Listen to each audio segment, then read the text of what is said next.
We will bring the zoning meeting for May 19th, 2025 to order, and we will begin with introductions, and we will start with our city clerk. I didn't know I had 2 days to work. Billy Tons, Deputy City Clerk. Welcome, Dimple Ashmira at large.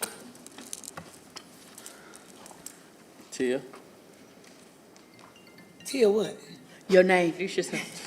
Councilmember Brown, Charlotte City Council District 3. Good evening, Marjorie Molina, District 5. Good evening, Renee Johnson, and I'm honored to represent District 4. Good evening, everyone. James Mitchell at large. Good evening, Vi Lyles, Mayor. Good evening, everyone. Dante Anderson, Mayor Pro Tem, District 1. Malcolm Graham, District 2. Ed Driggs, District 7. Good evening, Luana Mayfield, Councilmember at large. Good evening, Anthony Fox, Interim City Attorney. Good evening, Victoria Watlington at large. Okay, we will begin with our Pledge of Allegiance and then circle back for our invocation. Oh, Why are we doing it backwards? She just asked. Pledge allegiance. Pledge allegiance to the flag of the United States of America and to the republic for which it stands, one nation, under God, indivisible, with liberty and justice for all. Thank you. We begin our meetings with an invocation as an expression and inspiration, followed by the Pledge of Allegiance, which we've just done.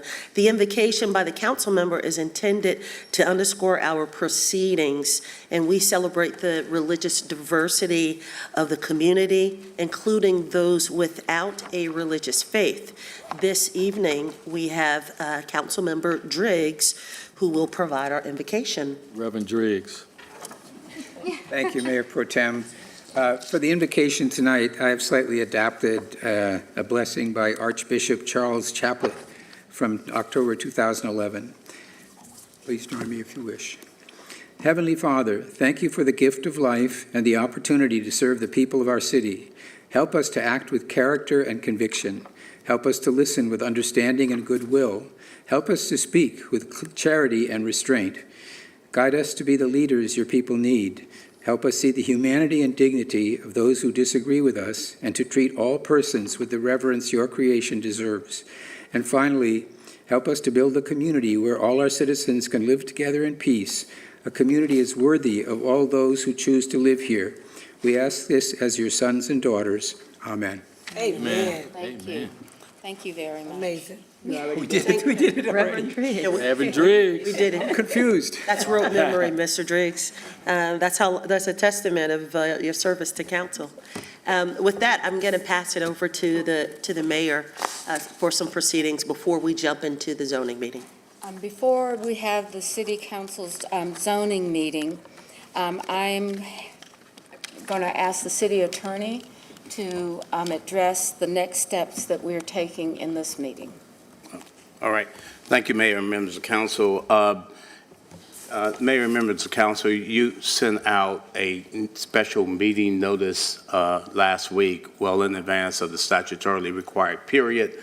That special meeting notice provided that this meeting will be held at this time, and the purpose of the meeting was to conduct the zoning meeting. There's a closed session as well, and it was also to deal with the District 6 discussion and a vote. The matter was slated for today, the 19th. It is consistent with the timetable that this council discussed previously and indicated that the decision on the appointment of a vacancy would occur on the 19th.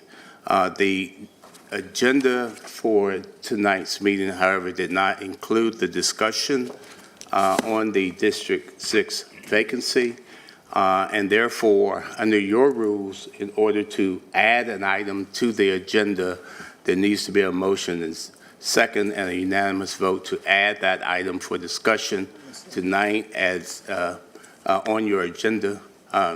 Its appearance tonight is consistent with the indications and discussions that this council has had previously for the action to be taken on this date and at this time. Mayor, I'd like to make a motion that we put the District 6 vacancy vote on our city council agenda for tonight. Second. We have a motion and a second. Is there any further discussion? Now, I did hear the city attorney, for point of clarification, Yes, ma'am. say that it had to be unanimous. Yes. Yes, your Rule 4 requires that for an item to be added to your agenda during the meeting, that item can be added, but it must be by unanimous consent of the city council. Yes, sir. So we have a motion on the floor and a second. All in favor of the motion, please raise your hand. Okay. Anyone opposed? Represents unanimous vote. Okay. All right, so now, in addition to this, I will call for the nomination to consider eligible candidates and to vote on one candidate, which I believe has been submitted by Mr. We would have to have a motion for adoption of a candidate for District 6. Do we have a motion? May I have clarification? Yes. She has a ballot. We need to hear from the deputy clerk Yes, as you far need as since all of us filled out a form, I haven't talked to everyone to know, so we can't have a nomination without knowing how the votes went. Oh, okay, so let me say this. I believe that we have to have a vote. Then, so the clerk can nominate, we were using the board's meeting process, and the clerk can tell us what the results are. But we also need to have the name of the council member as well. All right? Billy? I'm so confused. I apologize. We voted. We got a ballot, and we voted. Each person cast their vote. So what, we're waiting for the tallies to come in, correct? That's That's it. right. He's going to talk to Ellis. Okay, right. just So need to once hear the from the tallies clerk. come in, then what are we doing? That will be the end of that part of a meeting. Okay, but and that's, we'll go to that the is what it zoning sound, meeting. okay, there was some confusion there, Oh, and I I'm just wanted to get a sorry. point of clarification. No. Okay. Yes, Thank ma'am. you for asking the Yeah, question. yes, ma'am. It's the same. All right. No, but I Madam wanted to know, Clerk? because it didn't sound like it was the same process. Yes. Yeah. Madam Mayor, just to give you a recap and for the record, the deadline was Tuesday, May the 13th, and we received 12 applications. Out of those 12 applications, 10 were verified and considered eligible. I want to point out that James Rice withdrew his application on Friday. Also, there were 2 candidates, Grayson Sandlin and Asher D. Welby. Their address, or Miss Welby, was identified as what was it? She was not a Republican. Okay, unaffiliated, I'm sorry. So that left with 9 potential applicants. So what we have, 10. So we have Krista Bakari, who received 5, and we also have Edwin Peacock that received 5. And this is how everyone voted. So for Krista Bakari, the votes were Ashmira, Brown, Driggs, Johnson, and Watlington. For Edwin Peacock, the 5 votes were Anderson, Graham, Mayfield, Mitchell, and Molina. So that means there is a tie, which you would be the tie third All chair. right. As mayor, I have the opportunity to make a tie, break the tie in this, and I have listened to many of us talking what the opportunities are. And in this case, I believe that the council supported Edwin Peacock as the next District 6 representative. And so with that, that is my vote. So with that, conclusion, Do we need a move to acclamation? we do need a motion Motion for to acclam- acclamation. Second, Right. Edward Peacock. We have a motion and a second.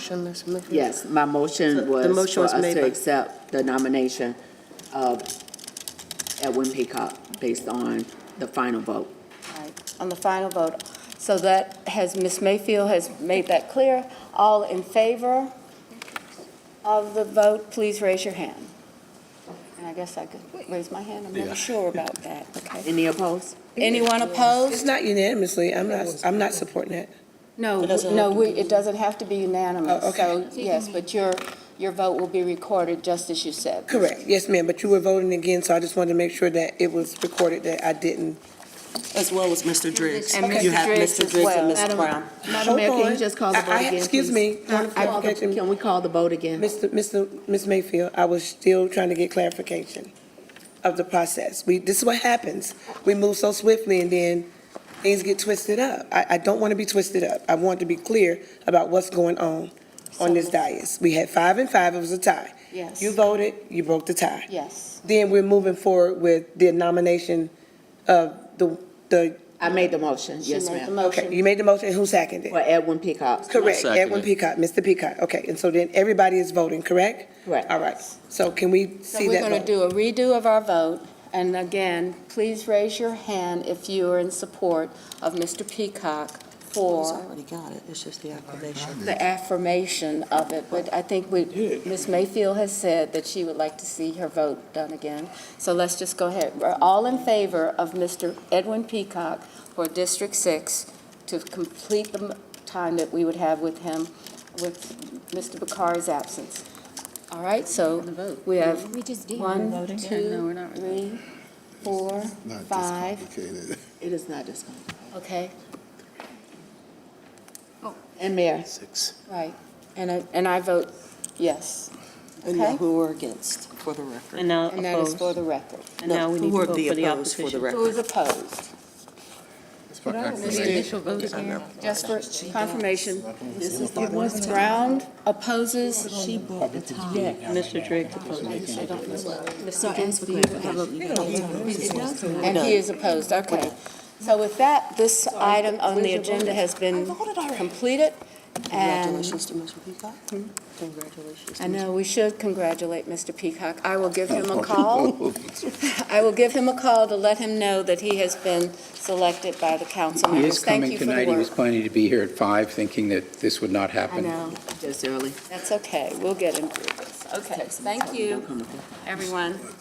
Okay, thank you, Madam The Mayor. attorney has something. Okay, Mr. Attorney. You have a closed session on your agenda item. I don't know if you're going to do it now or you're going to do it at the end of the meeting. That's up to the council. Would you like, we have a closed session that's required today, tonight. Can we do a closed session now? We can do it now. Do I have a motion? Some We have a motion for a Well, let me closed give you- That's session. the let me actual give you the language that notice. has to At be the read. language. The motion should be to go into closed session pursuant to 143-318-11A4 to discuss matters relating to the location or expansion of industries or other businesses in the area served by the public body, including agreement on a tentative list of economic development incentives that may be offered by the public body in negotiations. That should be the motion. So So moved. moved. Second. We have a second and a motion. All in favor? Raise your hand. Okay. Now, Mr. Fox? I think We'll you're go going back to into the back CH-14. room. This Thank is you the- for your patience with us, but we do have another item that has to be done in closed session. Okay.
continue with the open forum for the zoning meeting, and we will begin with an explanation of our zoning process. The process begins with applications submitted to planning staff for review. The cases of two types are on the agenda this evening. You have hearings and you have decisions. Decisions on cases for which a public hearing was previously held. There will be no public comment this evening. For hearings, anyone wishing to speak is asked to see the clerk before the start of the hearing. Staff will provide a presentation with no time limit, and then the petitioner will have 3 minutes combined to present their case unless one of two things occur. Number one, there are opponents signed up to speak, or if staff is in opposition, the petitioner gets 10 minutes, the opponent gets 10 minutes combined, and the petitioner will receive a 2-minute rebuttal. If no one is opposed or to speak up, signed to speak up, then staff provides a short presentation. The public hearing is closed, and the next public hearing is therefore open. The petition goes to the Zoning Committee of Planning Commission for review for recommendation. And this evening, I'm going to pass over to Ms. Shauna Neely to do the introductions of the Zoning Committee. Thank you, Mayor Pro Tem, and thank you, Council. My name is Shauna Neely, and I'm the Vice Chair for the Zoning Committee of the Planning Commission. Please allow me to introduce my fellow committee members.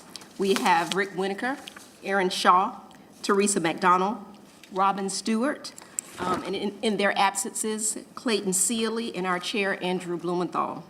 The Zoning Committee will next meet on Tuesday, June 3rd at 5:30. At that meeting, the Zoning Committee will discuss and make recommendations on the petitions that have public hearings this evening. The public is welcome to attend that meeting. However, please note that this is not a continuation of any public hearings that are held here tonight.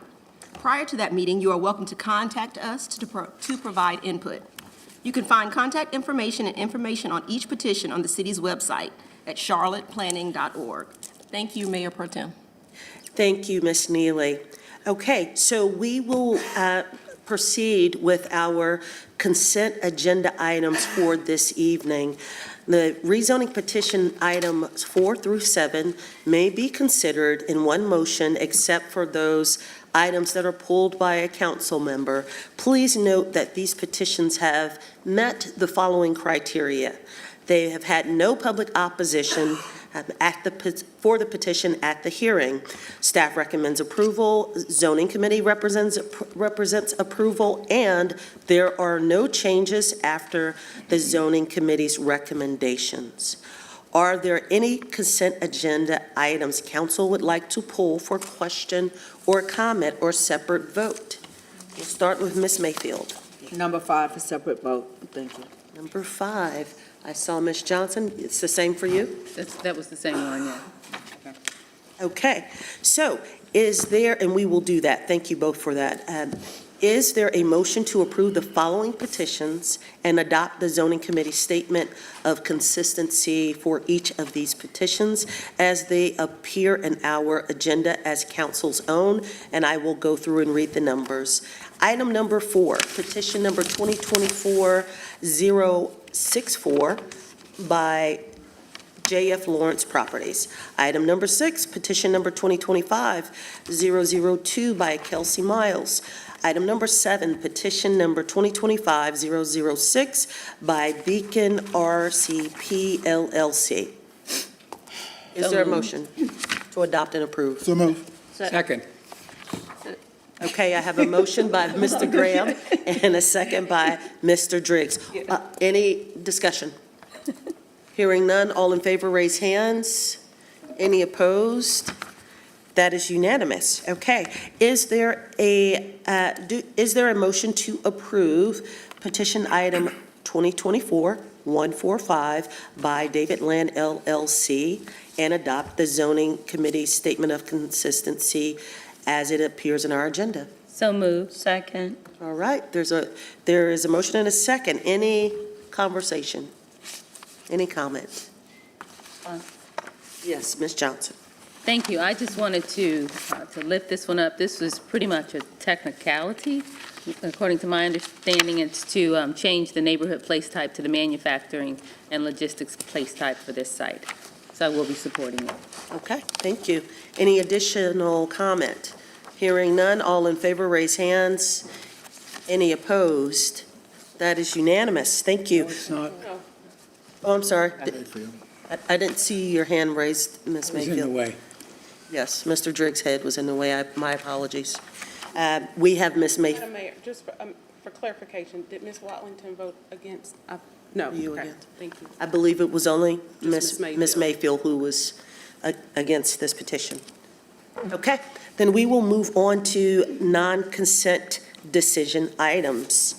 And for those, we will begin with agenda item number 8, petition number 2024-137 by Wilkes Asset Management. Before we do, though, there were some changes to item number 8, Mr. Pettin. Yes, Can we review those? certainly. So petition 2024-137 had a few changes after zoning committee. They made the following changes to their notes: committed to no more than 20% of the units may be for rent at any time. Buildings adjacent to Johnston Ayler Road shall be limited to a maximum of height of 44 feet. They committed to installing an 8-foot planting strip and 8-foot sidewalk along all public roadway frontages on the internal roadways. No entity or person shall own more than 2 units within the site, and units shall not be available for rent within the first 12 months of the initial purchase unless otherwise approved by the homeowners association. These are all notes that were made in coordination with, from what we understand, conversations with the community. We believe they are minor and do not warrant additional review by the zoning committee. We'll take any questions you may have. Thank you. Is there a motion to not send this petition back to zoning committee after changes? Motion to not send back. Second. All right, I have a motion and second. All in favor, raise hands. Any opposed? That is unanimous. Is there a motion to approve petition item number 2024-137 and adopt the zoning committee's statement of consistency as it appears in our agendas? So moved. Second. There is a motion and a second. All in favor, raise hands. Any opposed? That is unanimous. We shall move. Comment? Yeah. Mayor Was there a comment? Yes. Ms. Molina? No, her. Ms. Johnson? Thank you. Thank you. Thank you.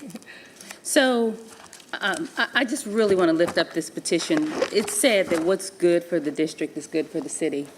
And I just want to acknowledge the standard on this development. I want to thank the petitioner. I want to thank Bridget for working so hard. We had 2 or 3 community meetings. I want to thank District 4 Coalition and also Robbins Glen Subdivision, namely Mr. Michael Faust. He was here speaking in opposition.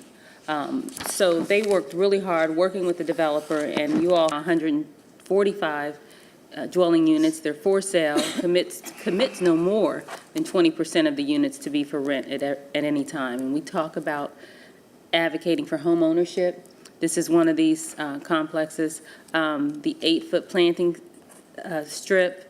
No entity or person shall own more than 2 units within one site. That's so important. It is. Councilmember Mayfield and I were in a meeting just last week, and there's over 800,000 corporate-owned units here in Charlotte. It drives the market. So these kind of standards are so important as we're considering these petitions. 80,000. I'm sorry? 80,000. 80,000, sorry, okay. Just significant because it's only 200,000. Preferred design guidelines, and you know, the neighbors were opposed to this initially, but we have to consider what's allowed by right. So that's something that we can take a look at as a council, but right now, this is one of those petitions. It raises the standard in District 4. I want to thank, again, the D4 Coalition and all of the residents who speak out, I am listening. And I know that this developer has another petition on the agenda tonight in a different district. And these are just kind of the standards that I think are important to set in the city. So I'm honored to support this. And again, I want to thank you, Bridget, publicly for all of your hard work. Thank you. Thank you, Ms. Johnson. Any additional comments? Aye. Ms. Ajmir? Yes, thank you. I agree with everything Councilwoman Johnson stated. But I also like to recognize the outreach efforts that Bridget does, reaching out to the community and really keeping us informed throughout the process. I certainly appreciate that. And really, she's creating a model for other developers and other petitioners to follow. So, great job. Okay. Any additional comment? Yeah. She started at the All right, hearing none, I believe we've already voted on that particular item. Clerk, is that correct? Didn't we vote on item number 8? We did the motion not to refer back, so we need the So, motion motion to. to- Okay, so we had a motion and we had a second for number 8. Now we need to approve. We did not to All refer right, so back. all in favor, raise hands for the approval of agenda item number 8. Any opposed? Okay, that is unanimous. We will move on to agenda item number 9, petition number 2024-144 by Digital Moores Chapel LLC. And we also, Mr. Pettin, have changes for this particular one as well. Yes, that's correct. So this petition also made some changes after zoning committee's recommendation. They were discussed during some of the zoning committee conversations a couple weeks ago. 2 notes that were changed. The first is that any of the proposed buildings would be constructed to achieve LEED Silver minimum or equivalent standards. That's an energy efficiency model that folks can use in constructing buildings to be energy efficient. And also the petitioner commits to a closed-loop cooling system for the data center use. That closed-loop cooling system will be maintained in accordance with manufacturing specifications.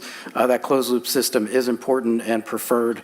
After conversations with Charlotte Water, it is much less demanding on local water sources and really is just enough water that they would need to run just normal operations for office use, flushing toilets, sinks, break rooms, that type of thing. So they did commit to installing that type of system, which again is much less strenuous on our water system. Thank you. Is there a motion to not send back to the zoning committee? So moved. Second. There's a motion and a second. All in favor, raise hands. Any opposed? That is unanimous. Is there a motion to approve agenda item number 9 and adopt the zoning committee statement of consistency as it appears in our agenda? So moved. I do Second. have comments. Okay, there's a motion and a second. Second. Any comment? Ms. Brown? Yes, thank you so much. So I was speaking to Mr. Oh, Lord, Jesus Christ, my head. No. The attorney. Mr. Collin, is he here? Brown. Mr. Brown here today? Oh, Brittany's here, okay. So I was speaking with him, and he had shared that they had addressed all of the potential environmental impacts, and that they had spoke to the community. There was no opposition. About 16 members in the community meeting, and I wanted to know, Mr. Patton, did you hear anything about the details of the impact on the environmental community? We hadn't heard, and I believe there was some information shared from the petitioner that we did see, but we haven't heard any real significant comments from our folks internally on staff. We're really, as a city staff, not equipped to put together like an environmental assessment, but we did get some information from the petitioner that hopefully addressed some of that. I believe that was sent to council. Yeah, I think, Mr. Brown sent this information over. I don't think that he would just send information over that wasn't true, so I did want to get on record stating that we did have some concerns about the environmental impact, and that he did address those concerns. So I wanted to make sure that we, record that, clerk, for me, please, that was addressed. And also the community involvement, which is the questions that I raised with him, and if any other council members have concern, but I'm in a position to move forward and vote in favor of. Mr. Patton, that's all I have. Any opposed? Ms. Mayfield is opposed for number 9. By Charlotte Planning, Design, and Development Department, it is a text amendment. Shall I pass it over to you, Mr. Pettin? Yes, that'd be great. Thank you. So, yes, this evening we have a text amendment on our agenda. This is petition 2025-047. We've discussed this with TPD a few weeks back, but we'll go over the full highlights again here at the public hearing this evening. This is our first maintenance amendment, so we'll go through these slides here. So again, why is the text amendment needed? Continuing to facilitate the goals of the comp plan. Major document like this does require updates and adjustments and revisions just to maintain, some efficiency and best practices, work through challenges that we come across through staff input, external stakeholder input, and also continue to make this a more user-friendly document with better functionality. So as we discussed a few weeks back with TPD, we're moving into a maintenance amendment approach with our UDO. In the past, you've seen various text amendments come through, and they would address different topics as we, kind of got them delivered to us.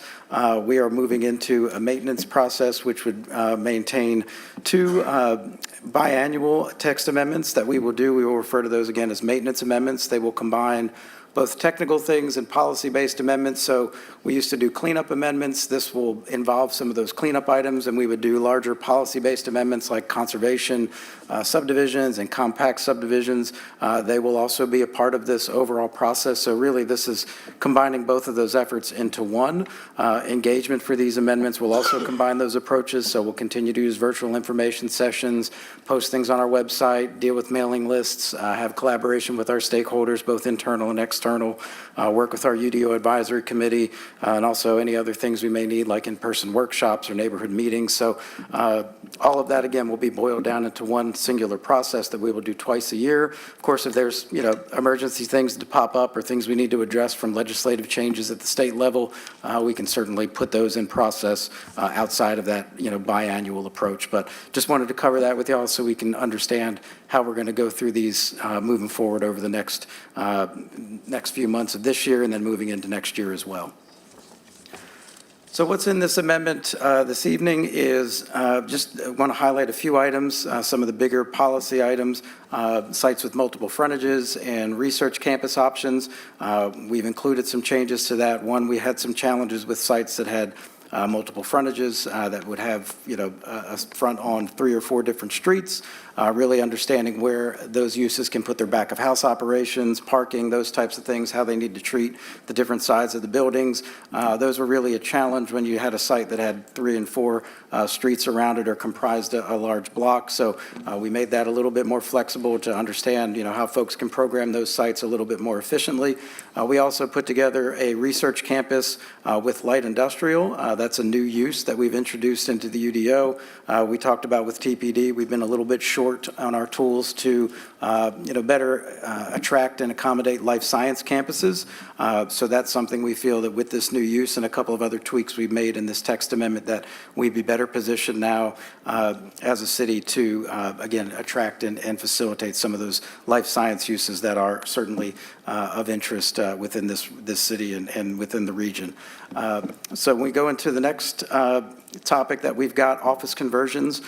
We certainly are aware of the office market. We did want to propose adaptive reuse of an existing office to a residential use as a more of a by right process. There are challenges with converting that from a building code standpoint, but we wanted to at least remove the zoning barrier for that and allow that to occur as an adaptive reuse process. We are also going to introduce the facilitation of sites that already have a vacant office building on site. That can be either converted, or you could also redevelop that site with multifamily. So that, again, would have to have an existing building on the site. It doesn't apply right now to vacant properties. That is something that we are looking at continually, and we may see in a future amendment. But for now, we are allowing, again, that adaptive reuse or redevelopment of a site with an office building currently on it to allow more residential options. We've also modified some of our landscape yard requirements. This is getting into some of the nitty-gritty a bit, but we did have some challenges with landscape yards, both with existing uses and future uses. We've gone back to a zoning district approach rather than the approach we had, which was based on place types, which was, again, causing some challenges for projects to be delivered successfully. So we've worked with some stakeholders on getting that changed. Hopefully that will, again, alleviate some of those headaches. We've made some changes to applicability for the UDO. We've gotten rid of some confusing language regarding the North Carolina Fire Code. Again, modified applicability of frontages, clarified some applicability of green areas, tree preservation, and heritage trees. We did talk a little bit at TPD about some changes to the applicability of the stormwater ordinance.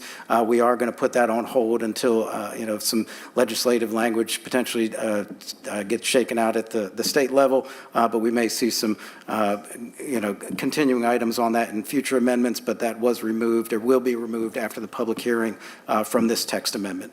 One more couple quick items, zoning district standards. We have worked again with our external stakeholders in the development industry, understanding that corrugated metal has again come a long way. We do want to allow that as a building material under certain conditions.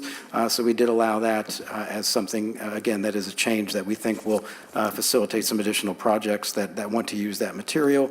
And we did get into some different development standards and modified some things, simplified setbacks for accessory structures, so things like sheds, accessory dwelling units, those have all been updated. We did update parking standards to clarify some different things for location of non-residential uses where there's not a principal building on site, adjusted the ratios for parking for banks and retail goods, and also allowed some changes to our maximum driveway widths. So again, all things that, as we continue to work with this document, learn more about it, understand some of the challenges with it, we are continuing to make some of those tweaks and changes. We do think that these put us again in a better position for this document to be used and implemented more successfully. We do recommend approval of the petition. We do think it's consistent with the comprehensive plan goals. We'll be happy to take any questions that you may have on this particular maintenance amendment. Thank you, Mr. Pettin. Ms. Mayfield.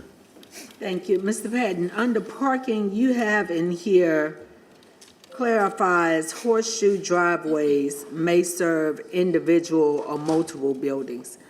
Help me understand that, because we already have some units, excuse me, I could think of one particular area where they built 4 single-family homes, and it is physically one driveway that pulls in, and you're basically, it's one way in, one way out. So once you have residents that rent all 4 of those, you're locked in if there was an emergency or even just having access. So help me understand this horseshoe language for it to be multiple or single when we're already seeing the impact of some of our driving minimums and how it's really creating challenges in neighborhoods. So the driveway itself would just serve the site. They still have to meet parking requirements if they have, let's say, a duplex or a triplex on that site. But I think what we had tweaked in this one, and I'll look over to staff just for some clarification, is that I don't believe we allowed horseshoe driveways to serve duplex and triplexes in the past. Is that correct, Kevin, or am I misunderstanding that element of it?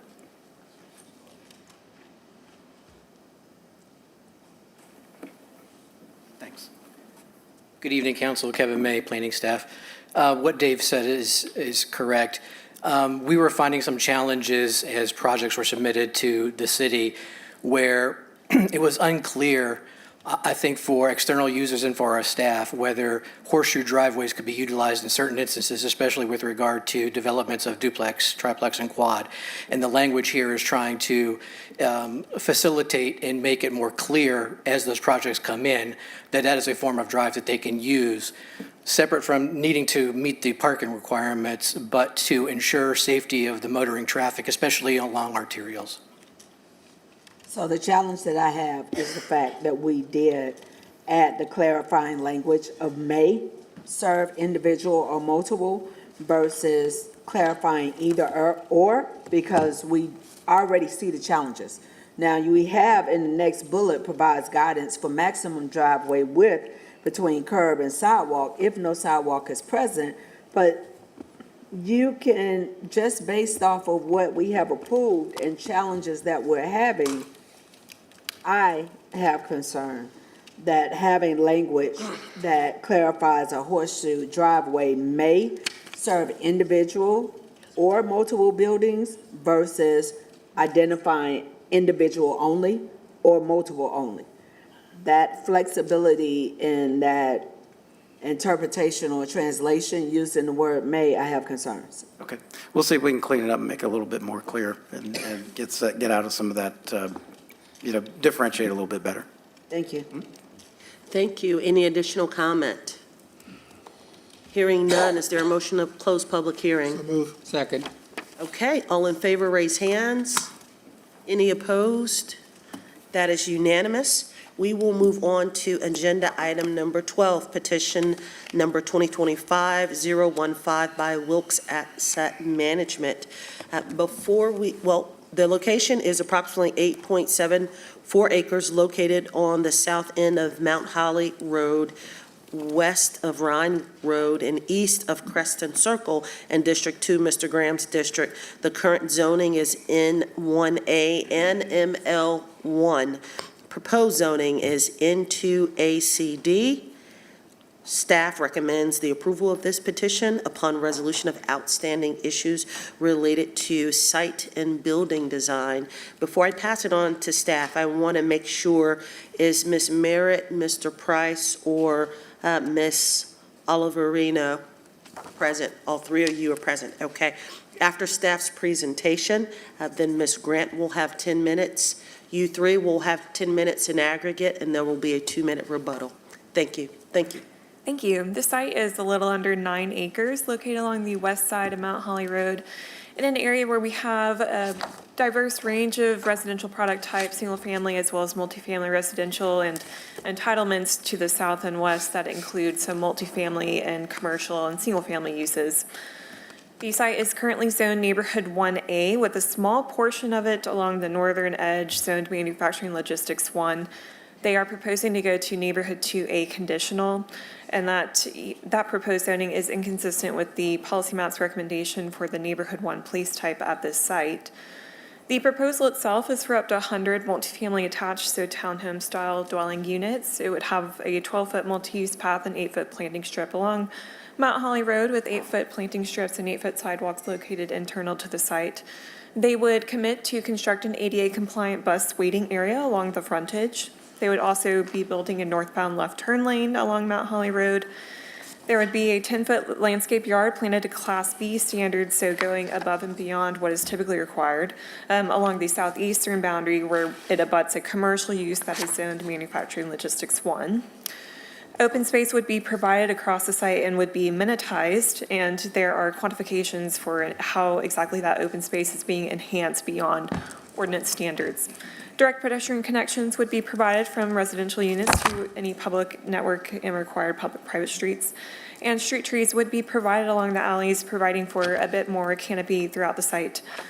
All dwelling units would have a garage. There would be 10 off-street visitor parking spaces on the site.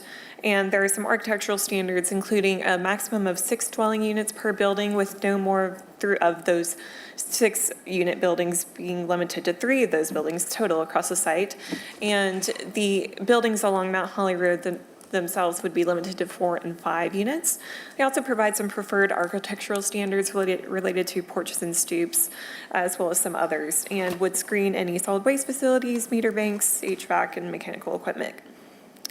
Staff recommends approval of this petition upon resolution of outstanding issues related to site and building design.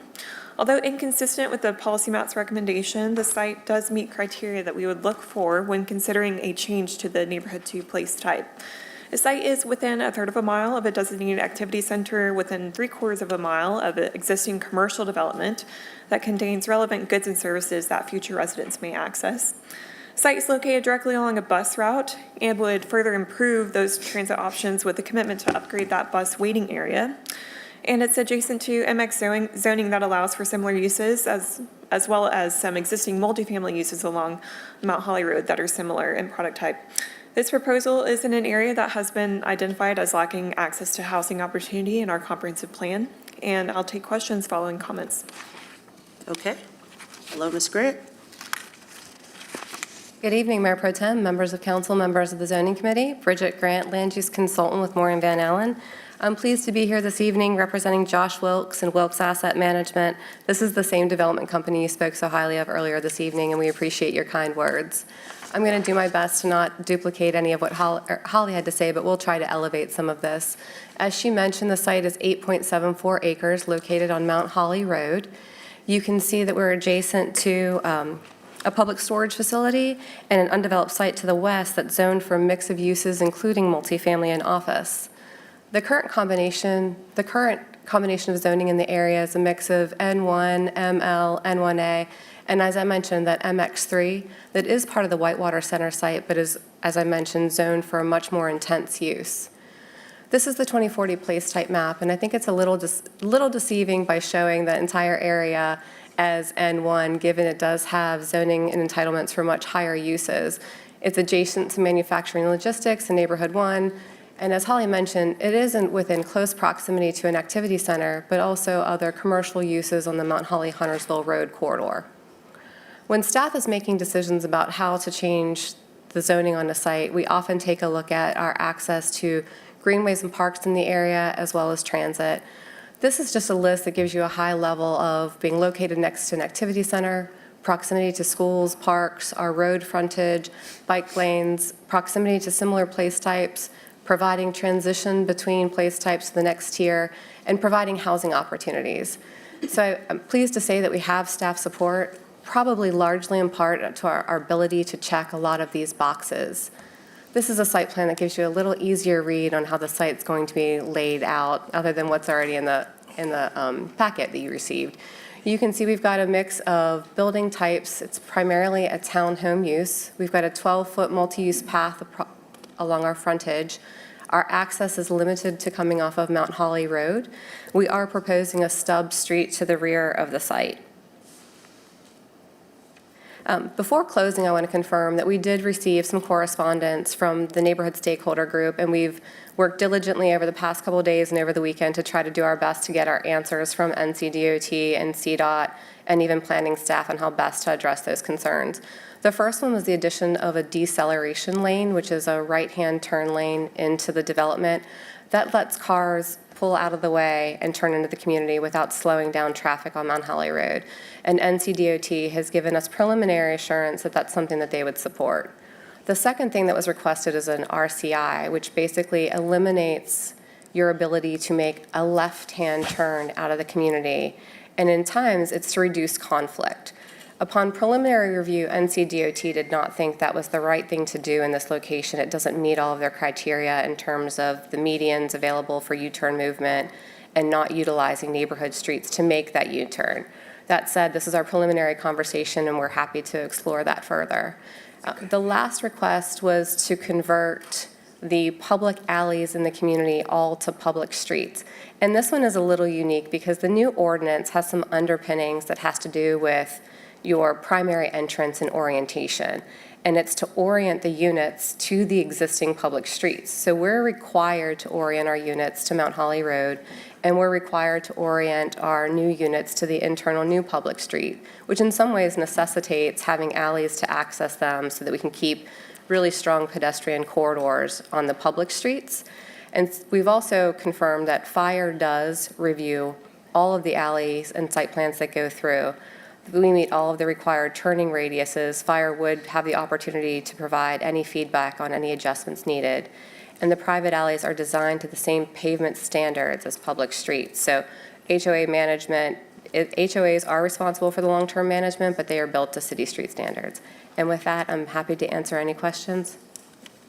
Thank you. Can you three come down, who I just spoke to, Ms. Price, Mr. Price, Ms. Merritt, and Ms. Oliverio? If you could come down, once you arrive, you will have 10 minutes in aggregate to address the issue.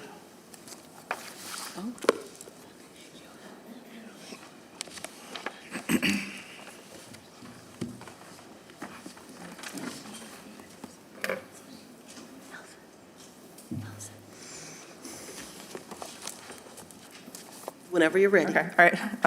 Good evening. My name is Erin Oliverio. We thank you all for your time tonight. We are here as representatives of the Mountain Island Lake Community Alliance to discuss our concerns and, more importantly, our proposals regarding the rezoning petition 2025-015. I did bring a presentation, and I apologize about the mistype on the front. It's an extra 2, so I'm sorry about that. It's just 015. We are not opposed to growth. In fact, we embrace thoughtful, collaborative development that reflects our values and ensures long-term sustainability. Mountain Island Lake is a growing community. We're home to nearly 38,000 residents. Many of us are long-term residents. Once people move into the community, they stay for a long time. I know myself, I've lived in my home for 21 years, and I know others that are speaking tonight have lived there for a really long time as well. Our community is primarily accessed by state-maintained roads. This makes coordination and traffic planning especially important. These roads are not only the crossroads of our community, they are connectors between 485 and other surrounding communities, which are also growing significantly. The impact on these roads in our area due to growth in Mount Holly, Belmont, and Denver cannot be understated.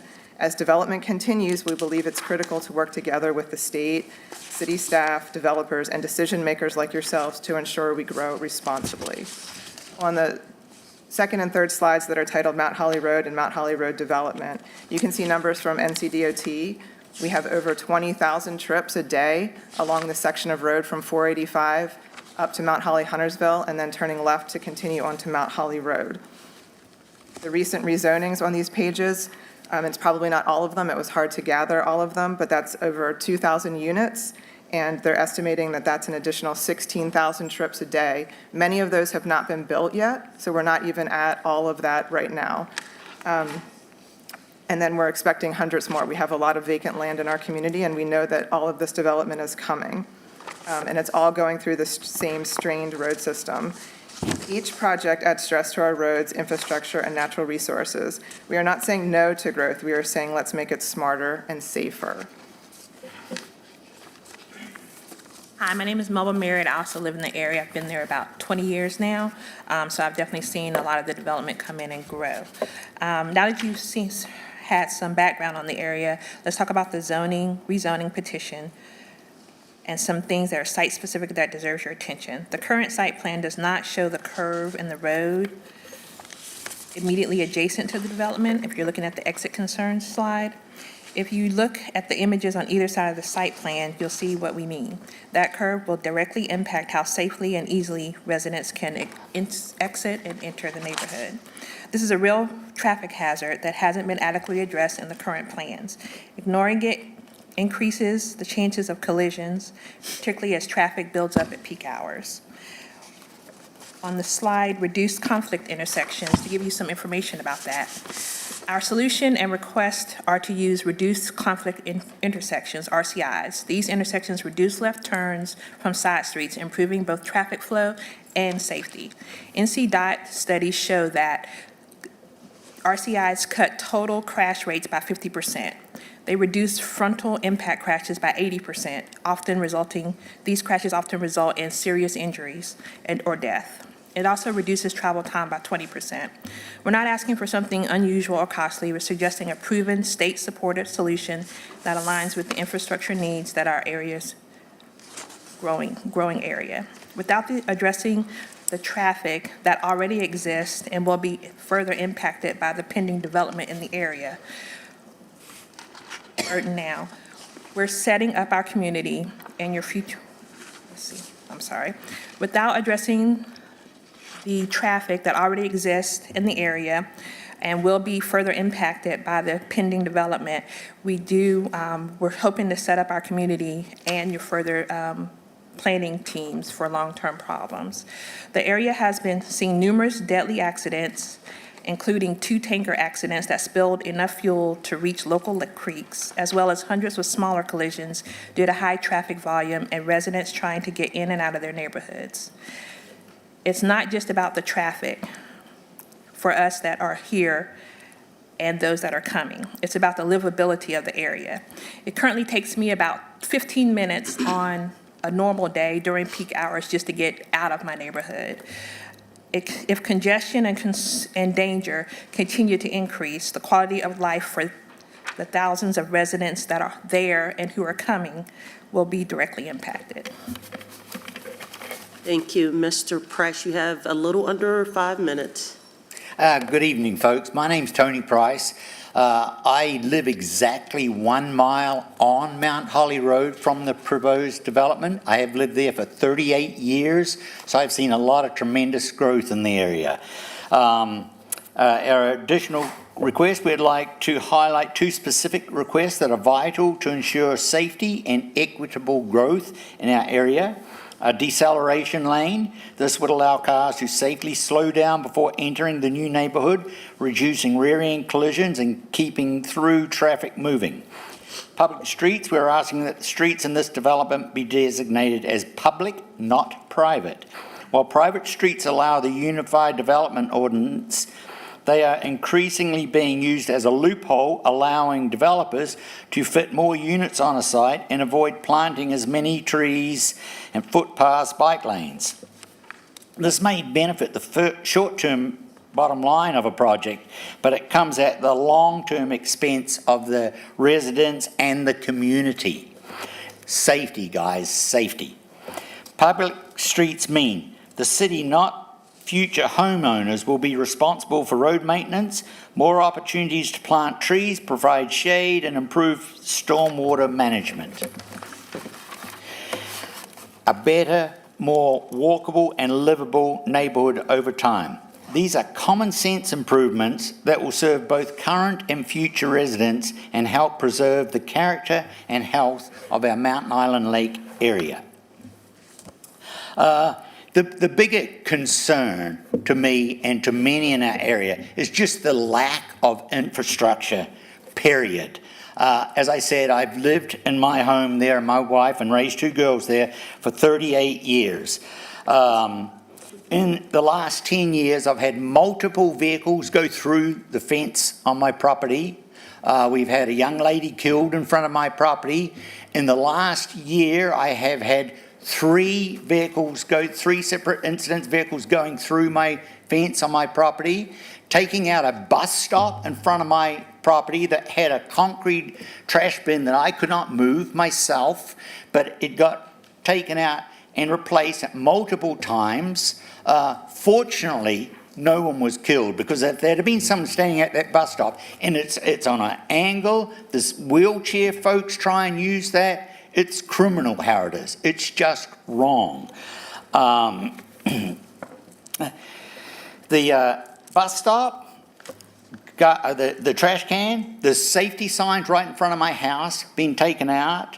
I cannot get these replaced by DOT, the city, or the transit people. We have contacted them all multiple times. I have asked the police at the wrecks, do I need to take care of these signs? Someone calling about them? They said, no, we will take care of it. So supposedly they also called about this, and still nothing has been done. And we're going, some of these signs, the reflective signs showing where it's gone down to 1 lane, been down for over a year. Can't get it put up. Pitiful, pitiful. You have a little less than a minute left. Thank you. But, you know, another problem is, you know, and are the developers, are they going to be honest and show the potential buyers and residents what the traffic is like there between 4 and 6 o'clock? And yes, the fire department might look at this, but if they looked at it between 4 and 6 when the traffic is blocked up for miles, it takes about 30 minutes to go 1 1/4 miles at that time of day there. I think there are big issues involved with this development on that particular road. As stated, we want the growth. We want our area to look like the other side of town, but we need some help from you folks. Please, help us out and look at everything that's going on around our development, our area, before you start approving these developments. Would be greatly appreciated and supported by all of our residents. And thank you for your time and listening to us. Thank you, thank you. Ms. Grant, you have 2 minutes for rebuttal.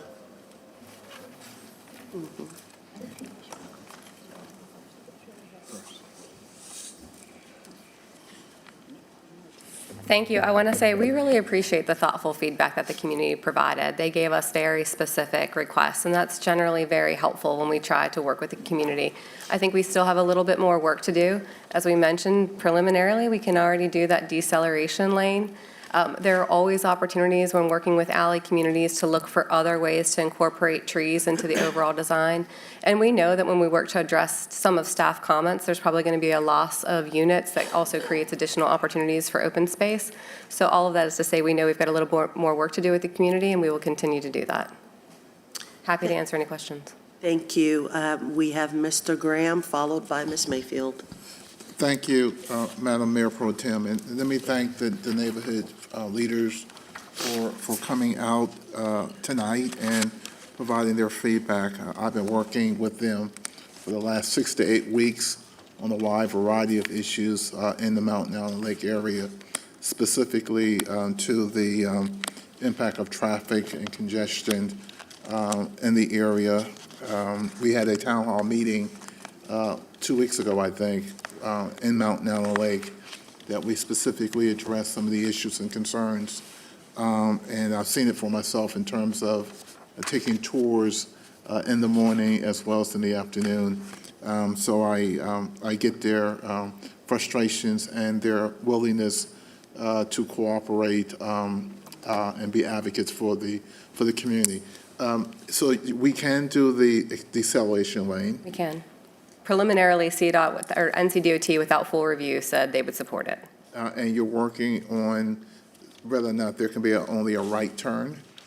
There were some concerns. It is a tool that they use throughout the community in different locations, but like a traffic signal, you have to meet certain criteria or it can actually have an adverse effect. And so in this particular area, it doesn't meet the criteria based on their preliminary review.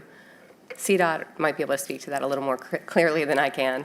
Yeah, and Mount Holly, definitely to staff, is a state road? Yes. Mount Holly Road? Yes, where the entrance is, which is Mount Holly Road. Yeah, it's a state road. State road, right, just wanted Yes, to it's a state road. check with It's a that. state maintained road. Do you know where they are on any, well, he's right there. Oh, I'm sorry, I thought you were talking to them behind, because they were nodding. No, is there any preliminary plan for future development of construction for Mount Holly Road? Can you kind of help me level set? So for Mount Holly Road improvements, I will turn that over to CDOT to go over.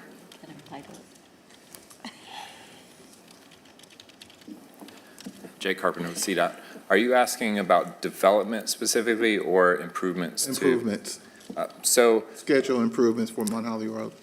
right now, in the STIP rankings, which is the project rankings for state roads and state projects, there are identified projects to widen Mount Holly Road as well as Mount Holly Huntersville Road to the north. Those projects are not funded, but will be competing in the rankings to get funded as a part of the evaluation process that the state completes for their projects. And you guys, not that I don't trust Ms. Grant, I trust her, I work a lot with her, but in terms of making sure that the requirement for a right turn only is met, or that we cannot do that, they cannot do that, has that been verified by staff? Or is that something you can kind of continue to work on and make sure we get that kind of situated? So staff has just been brought into the review of this, and we haven't completed a review and have not coordinated with NCDOT to this point. But there are some concerns with the implication of where U-turning traffic would complete their movements if restricted movements were implemented. So we're still evaluating and coordinating with NCDOT. Are there any outstanding traffic issues that you guys are negotiating with the developers with as relates to this rezoning? As far as this petition goes, CDOT does not have any outstanding issues that they're working on. Staff? Yes, there are a couple outstanding issues as it relates to site and building design. What we're specifically asking for is an increase in open space across the site so that every unit could access usable common open space. And additionally, we are looking to see a reduction in the maximum unit count per building from 6 to 5, and to commit to a minimum proportion of those buildings across the site being less intense residential building forms like duplexes and triplexes. And the petitioner is aware of these outstanding issues, and they've noted that they'll take a look to see what can be done. Okay. And are you still engaging in conversation with the neighborhood leaders in reference to some of those concerns? And is there a way that I can play a role to making sure that we kind of find a happy medium? I think it's appropriate for us to have another follow-up after we get a little more information, and we also look at where we land with our revised site plan based on the redesign that we're expecting from city comments.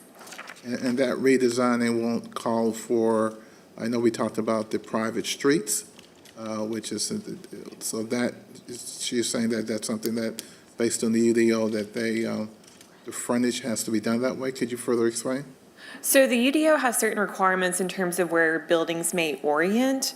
If it's along a public street frontage like Mount Holly Road, you need to orient along that or orient along common open space. That's a minimum of 50 feet in width. So any redesign of their open space could potentially change your private street network internal to the site. I'm not sure what they've been considering, but we expect if our outstanding issues to be addressed of the increase in open space and the modifications to the actual residential building types, it could change site layout depending on what they're actually considering and what constraints they might be working with. Okay, so that's something that you guys are still working through? Correct. Okay. And what's the traffic count? The traffic generation on this, I believe, is 712 trips, and CDOT can provide more information about how that's triggered and what info went into that. Can I get?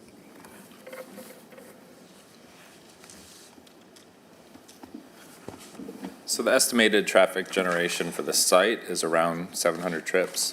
The by right estimate is around close to 300. So it's a little over twice the by right estimate. But the 700 is approximate for this proposed site at 100 units. And this does not require a traffic study? Does not require a traffic study and any other transportation requirements.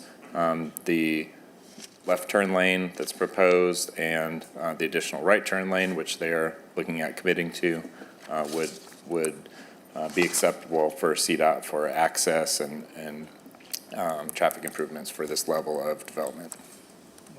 Well, I'm hopeful that within the next 30 days before it comes back to us in June, that there can be a meeting on the minds, if there can be, with the neighborhood leaders in reference to some of the outstanding issues. Obviously, the outstanding issues that staff has will be addressed, certainly, and I still have some other questions I would like to ask offline with you and the neighborhood leaders, so I'm willing to kind of bridge that gap.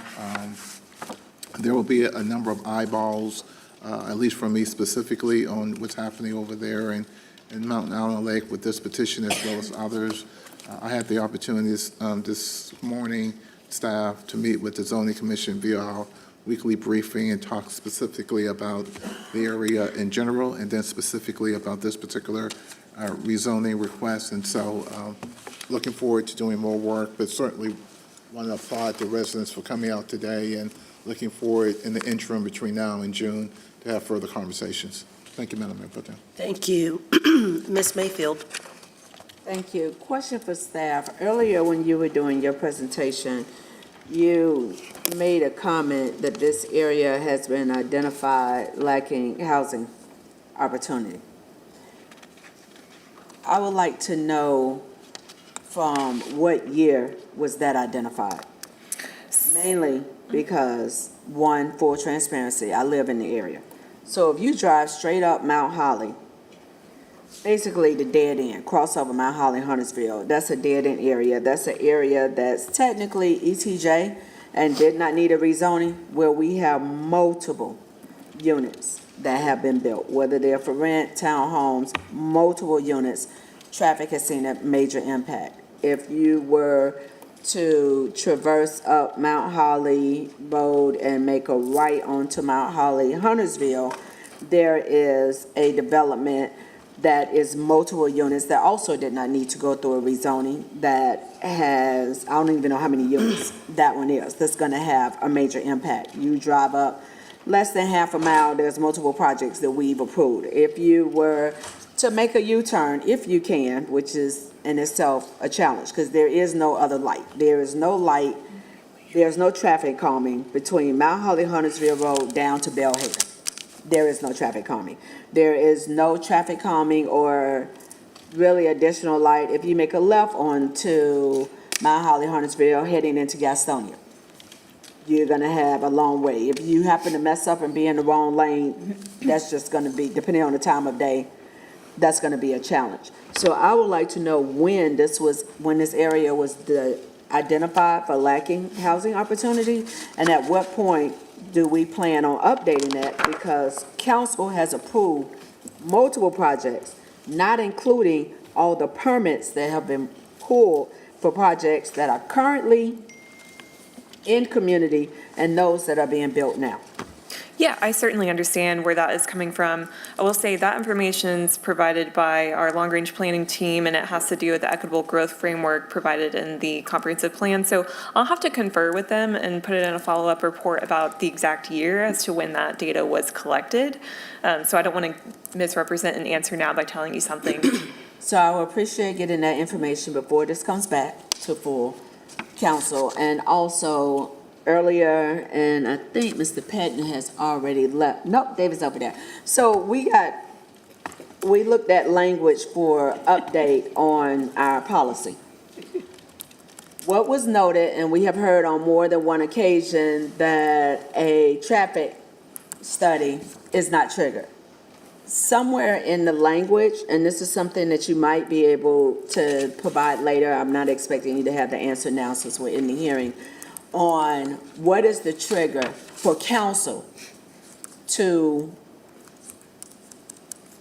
instruct staff to know that what we previously used for a traffic study update no longer works for the developments that we have. We're not even 15 anymore. We're now the 14th largest city. We're the 5th fastest growing. So as we're making these updates for this living document, there has to be a new trigger for these traffic studies, as well as looking at what my colleague, Councilmember Renee has said on multiple occasions, that map, that overlay of looking at what the impact is, because this seems great when you present it this way, but this is not a true or an accurate snapshot of what is going on in the community when we look at not only rezonings, but products that are by right, that we have no conversation about, but that are happening. So help me, because staff, you all have that access. You see that information. So help me understand staff support outside of a few challenges with this. So for the traffic study question, I will say one thing we did add when the UDO was adopted was capturing by right projects that would trigger a traffic study. In the past, we weren't capturing that in a real effective way. Now, is there an opportunity for us to continue to look at the thresholds that trigger that? I think certainly we can work with you on that, and I can confer with CDOT to see what those numbers are and understand, when things do get triggered and if we need to provide some different mechanisms to update that and capture that a little bit more effectively. But I do want to add that we did add that as a by right scenario in the past where we were only really getting those through rezoning. So that was a good element, but again, are there things we can improve on? And I'd certainly be willing to work with y'all to figure that out. From just a general support standard on this particular petition, I think Holly did a good job of outlining some of the things that we look for and some of the things that are part of the area planning process right now that y'all are considering and had the hearing on last week. We do have criteria that we've started to put together when we look at a map change, particularly from N1 to N2, which is what we see a lot of when we're going from that yellow to orange on the map. And the things that we look for are access to transit, access to goods and services, where it is located next to other adjacent properties and place types. This does meet several of those criteria, particularly access to bus. There is a few bus stops within close proximity. They are close just up the road from Mount Holly to goods and services. So there were some things that we do consider that did meet those, which gave us a little bit more policy support for this. We do certainly understand the traffic concerns. Both Holly and I were at the D2 meeting with Councilmember Graham, and we heard that loud and clear when we understood what some of those concerns were. We certainly will continue to work with the petitioner and Councilmember Graham on trying to alleviate some of those for this petition. But is there a larger conversation to be had about how we're looking at traffic and by right projects and all of that? I think we hear you all loud and clear on that as well, and we hope to continue to work with you guys on that. Thank you for that. The other piece I really encourage us to take into consideration. If part of the criteria that staff is looking at is also access to public transportation. That bus is sitting in the same traffic that I'm sitting in. Yep. That bus is actually taking up 3.5 car lengths. So that's three additional cars that might be a little bit closer to the light. that's not there. So, and we still have a one lane really, road. The majority of the road, there's a culvert. So even if we were magically able to identify a couple of $1 million to start buying up land to widen the road, that is gonna be a challenge because those large lots, that's where the drainage is. So that's a whole different conversation. But in the meantime, what is being proposed to council with full support and recommendation from staff is contributing to the congestion, which in turn contributes to the environmental impact because the vehicles are sitting in traffic a lot longer.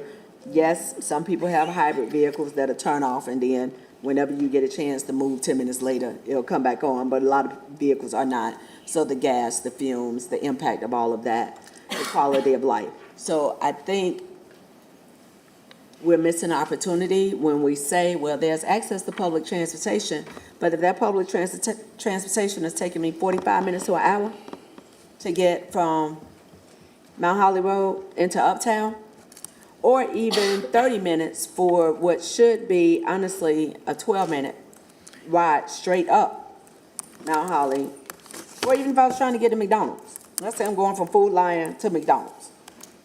There's no easy way to traverse that. If you live in the country club, it can be a challenge just to make that left turn if you're on Mount Holly Road and you're heading towards 485.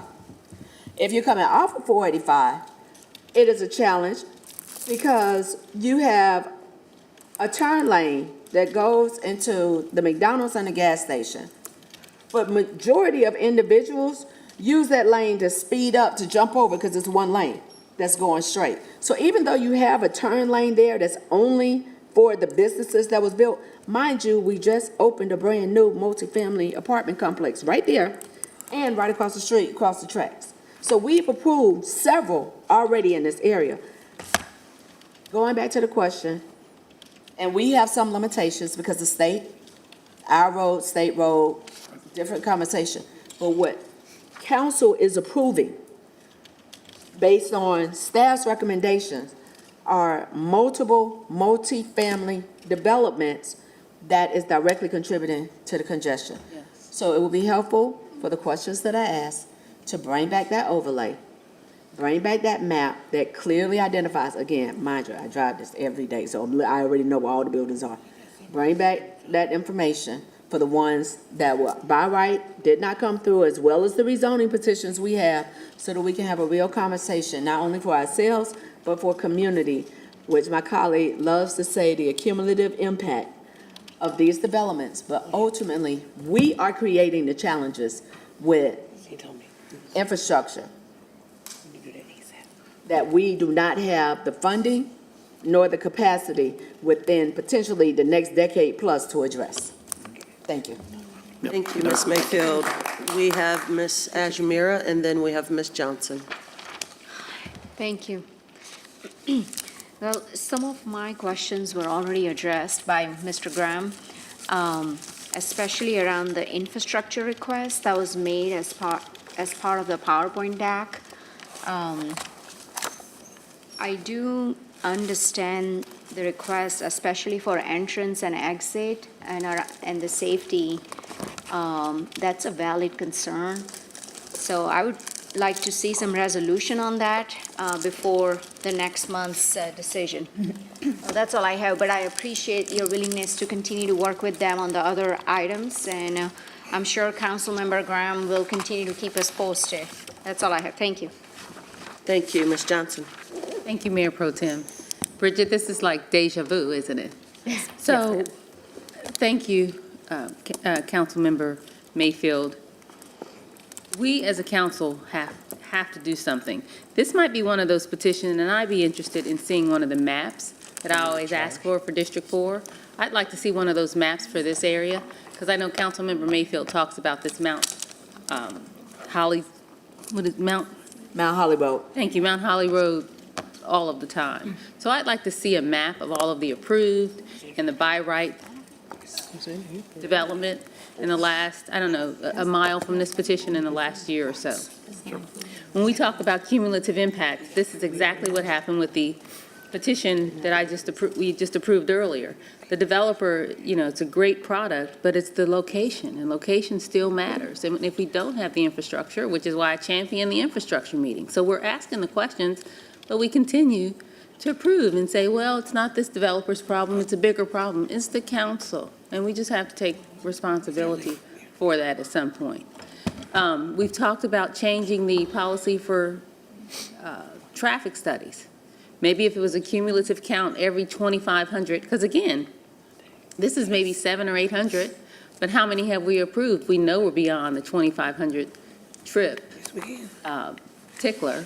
So maybe we should do that on a cumulative basis. But we cannot, and I say this all the time, yes, we have 117 people moving here per day, but we cannot continue to lead for the future without managing for the quality of life for our current residents. So again, it's up to us when we are bold enough to just say enough, or something. But we have to do something differently if we want to expect something different. So I would like to see if we, and I think Ed McKinney or somebody talked about changing the trigger for the traffic study to look at a more cumulative impact. If you could bring that back, or Allison, if someone could bring that back for us, and a map for this area. I think that should be something that we should all be able to see. Don't disagree. What the development looks like from a larger scale, because we would be surprised. Because even though this petition doesn't trigger that traffic study, our residents feel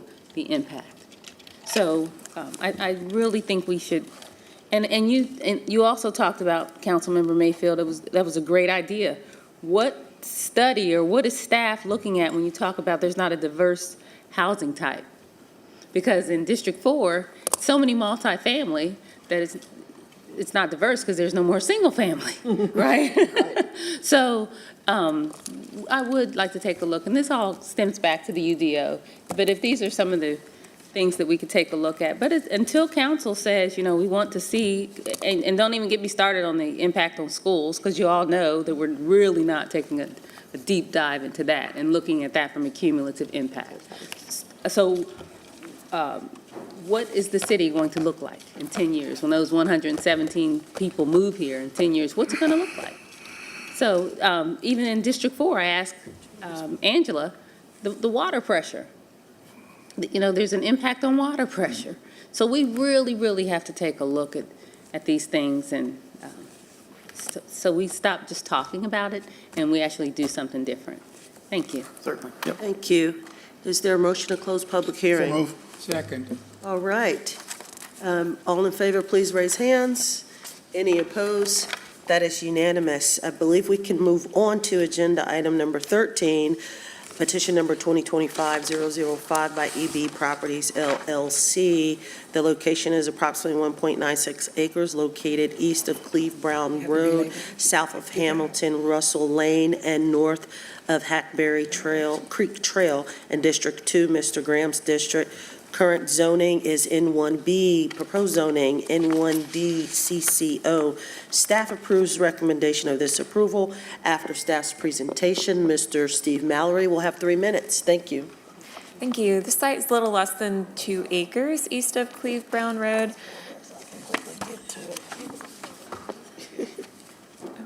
Go right ahead. Yes, I'm sorry. We have 2 people who have signed up in the 11th hour here. So after staff's presentation, then Mr. Mallory, are you present? Yes, I'm here. Okay, can you come down to this podium just so you can be ready? And then if Miss Liam Barnes and Mr. Melvin Brown III, are you present? Can you guys come down as well, just to be ready right behind the podium? You can sit there. So now we're going to do 10, 10, and then 2. Okay. So this site is a little less than 2 acres east of Cleve Brown Road, though the street it actually abuts is the terminus of Hamilton Russell Lane. in an area with single-family residential as well as some multifamily residential products to the south and east and a little bit west of the site as well. The current zoning is Neighborhood 1B, and they are proposing to go to Neighborhood 1D, as well as with the application of the cottage court overlay. So that would go on top of the N1D zoning that they are requesting. And that cottage court overlay, since I know we haven't seen it often, I'll just remind council, it is a option that allows for residential development with small lot residential uses in a way that organizes the development and the dwellings themselves around a common open space. And that would be designed as a cohesive whole with the maintained and shared stewardship by the residents themselves. And this is consistent with the adopted policy map place type for the area, which is Neighborhood 1. This petition, staff does recommend approval of this petition. It is consistent with that policy map recommendation. The cottage court overlay allows for a reduction in the lot size standards that we would typically see to get some more innovative design out of it and create more small residential communities, again, around that shared common open space. So creating a bit of a preferred outcome when it comes to open space. And this would keep it compatible with the surrounding Neighborhood 1 in the area, and would permit the same uses allowed in the existing zoning district, Neighborhood 1B, as well as the Neighborhood 1D district and all the districts surrounding it that are in Neighborhood 1. And I'll turn it over to comments from the petitioner. All right, thank you, Mr. Mallory. You have 10 minutes. Okay. Good evening, everybody. Thank you for your time tonight. I appreciate the support of the staff and helping us navigate this. I don't have an additional presentation other than what we presented to the community members at the community meeting a couple months ago that I submitted online. I've also emailed that to Councilmember Graham and reached out for any comments or questions you had on that. And I'm pretty much just here tonight for any questions that may be present by any of the council members. I'm glad to see the gentleman here tonight too that we met at the community meeting, so had some good conversations there. So thank you for your time, your consideration in this petition. Thank you. You both, well, can you state your names, please, for me? Lee Barnes. Lee, okay. I read it as Leah, my fault, just. No problem. My fault. Okay, Mr. Barnes and then Mr. Brown, you have 10 minutes in aggregate to respond. Good evening, and thank you for hearing me this evening. Currently, I reside at the 4910, which is at the end, close to the proposed development. And we purchased the home last May, and part of the reason we purchased was the appeal of the privacy of being on the end of the street or road, and there being less traffic or just the traffic of the standard neighborhood, which is pretty minimum right now. And so that was the appeal, was the privacy. With the proposed development as far as expanding to Cottage Court with, as the gentleman just mentioned, smaller residential areas, that will cause additional traffic that will come through our street and our neighborhood, which we are a proud community that's, my conversation with everyone in the community prior to is that they are opposed to this, mainly because of the additional traffic that will be coming through. So what we enjoy about our property and our location is, in threat or in jeopardy. So the proposal mentioned for smaller cottages, that we believe that, or I believe that may provide more renters or et cetera for it, and we're not looking forward to that. So if the development was to continue or to go through, I would request that it be single-family homes and not so much of congestion or smaller property types, so there could be more traffic or just the small residential land properties that are composed of rental units. Thank you. Good evening. Good evening. To echo Mr. Barnes, my name is Melvin Brown. I am a resident of Hamilton. This neighborhood was the limited access. It has a dead-end road, which most of you know is a deterrent for traffic and activity. So to protect what we feel is the integrity of the neighborhood, Cottage Court does not sound very attractive for what we have, which be in close proximity to, I don't know if you all are familiar with the area, but on one side is the Harris Teeter Shopping Center where Davis Lake, and the other side is where McDonald's and Zaxby's and all these other high traffic areas exist. So we're very close proximity to UNCC. So we already see a lot of short-term, residents coming through. A lot of the college students are already in neighboring neighborhoods, creating a lot of noise and additional things that take place. And for those of us who still have smaller children, one of the things that we really enjoy about the neighborhood is them being able to be out in the street without worrying traffic and a lot of the other things that would come with that. So like Mr. Barnes and some of the other neighborhood residents, if this was to move forward, our preference would be single-family homes to kind of maintain the integrity of what is already existing in that space. So we are empathetic and we know the situation that the city is in to kind of keep up with the demand of the 117 people that are moving here per day. So we know that this may not stop you from making the decision that you make in the future, but if we have any say-so in it, we would at least like to keep the feel. We kind of all know each other. Everyone doesn't know each other's names, but we know your face. So when you're out walking your dog and different things like that, we would like to keep that aspect as well. So just taking into consideration those things, I would just say that I know that if it had not been for the neighborhood in front of us paying it forward and allowing us to move back there, most of us wouldn't have homes currently. So we would like to do the same, but we would just like to have some input in what takes place. And at the committee meeting, it seemed very unclear of what would actually be built, how that would look, how that would impact traffic and things of that nature. So if there was more clarity around the potential impact and what that could look like, I think we might have differing opinions, but at this time, that does not exist. So I just wanted to put that on display. Thank you. Thank you. Mr. Mallory, you have 2 minutes if you would like to utilize it. Yes, thank you. So I appreciate these gentlemen coming, and we did have some conversations there at the community meeting. I would point out that the couple of the proposed sketch plans that we presented were just that. They were just options of what would be allowed within the neighborhood. And one of those options, they're focused on the cottage court, but one of those options was still a single-family setup. So depending on, because this was a conventional petition, there is no definitive site plan that we've put forward. These were just things that we presented as, here's what the current zoning allows. These are the size of the lots. Here's what the proposed zoning would allow. And with the cottage court overlay, it would add a little bit of, additional units to be built in there because there is no lot size limit on that. But we did address both options of the single family versus the cottage court. I will point out as well that the current N1B zoning does allow for duplexes and triplexes to be built in there by right. So I think that the current zoning allows for some things that they're concerned about. So I would just point that out to the council. Yeah. Thank you. Any questions?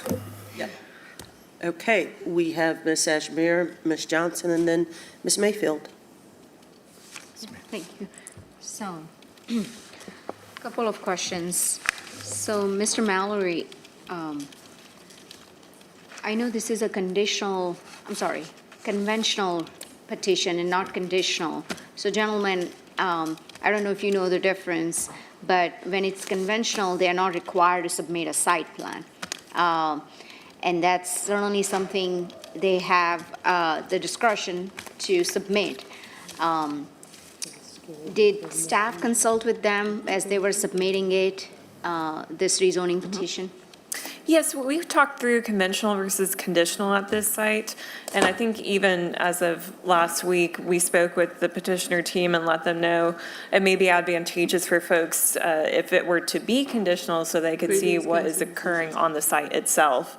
But it was submitted as conventional. It is a small site, less than 2 acres, so for us, given that it's would still be neighborhood 1 type development, that it was a smaller site, at that time, we didn't see a distinct need to go conditional, but I certainly understand the advantages, especially when it comes to engaging with community members and you all to see what would actually occur on the ground.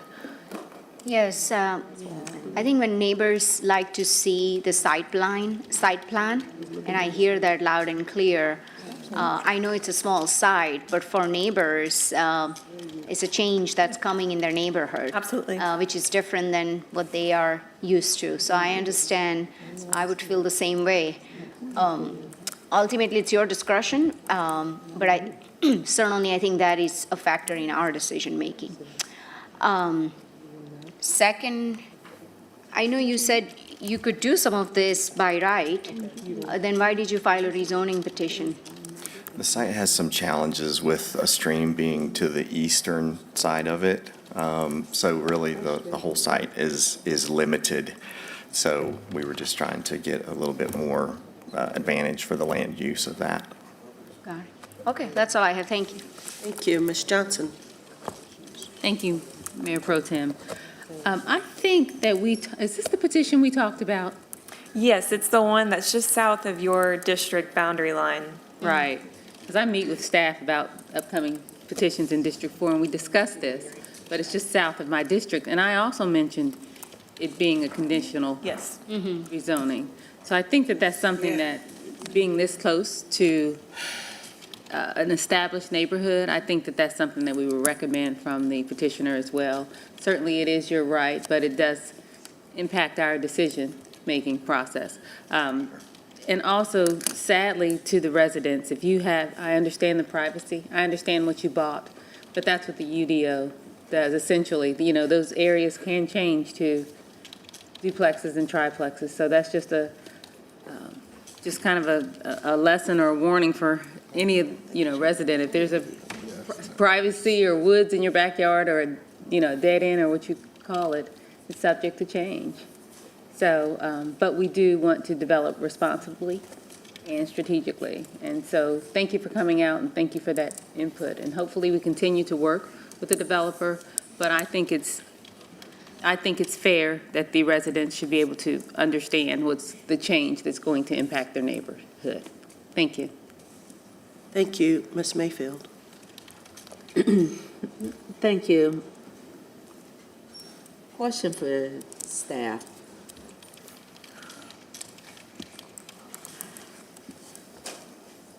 So, and this one probably will go back to Mr. Pettin again, but you don't have to come to the podium. While we're working through this living document, some of these conversations, which I'm going to steal from one of my colleagues, that the conventional zoning feels more challenging than it should be. So when it almost creates a space of some of us having to tell community, well, by right, they could do all of this, and all of this is horrible. So at least we're gonna get this. That's not how this should be working. And our language got us here. And if we say this is a living document, we have a chance sooner rather than later to try to address some of this. So that is what I would share for consideration for council as well. For Mr. Mallory, the question that I have is, while we're at the hearing and you hear from residents, and you may not have the answer to this right now, is there a opportunity to have a conversation for sale product versus for rent? Because there is, as my colleague Ms. Johnson mentioned earlier, which was right on point, when we talk about diversity and community, well, we've now fast forwarded where we now have more rental than we have ownership in our community. She and I and Director Hefner were able to attend the NACA event that was Friday, all day Saturday, all day Sunday. And the map shows the large percentage of the city of Charlotte that is now rental. And I'm not saying just a single family product, because we have neighborhoods that have been concentrated where investors have purchased, and 30% of a once stable owner-occupied community is now rental and the impact of that. So that balance of what type of city we want to be. So for Ms. Mayfield, combination.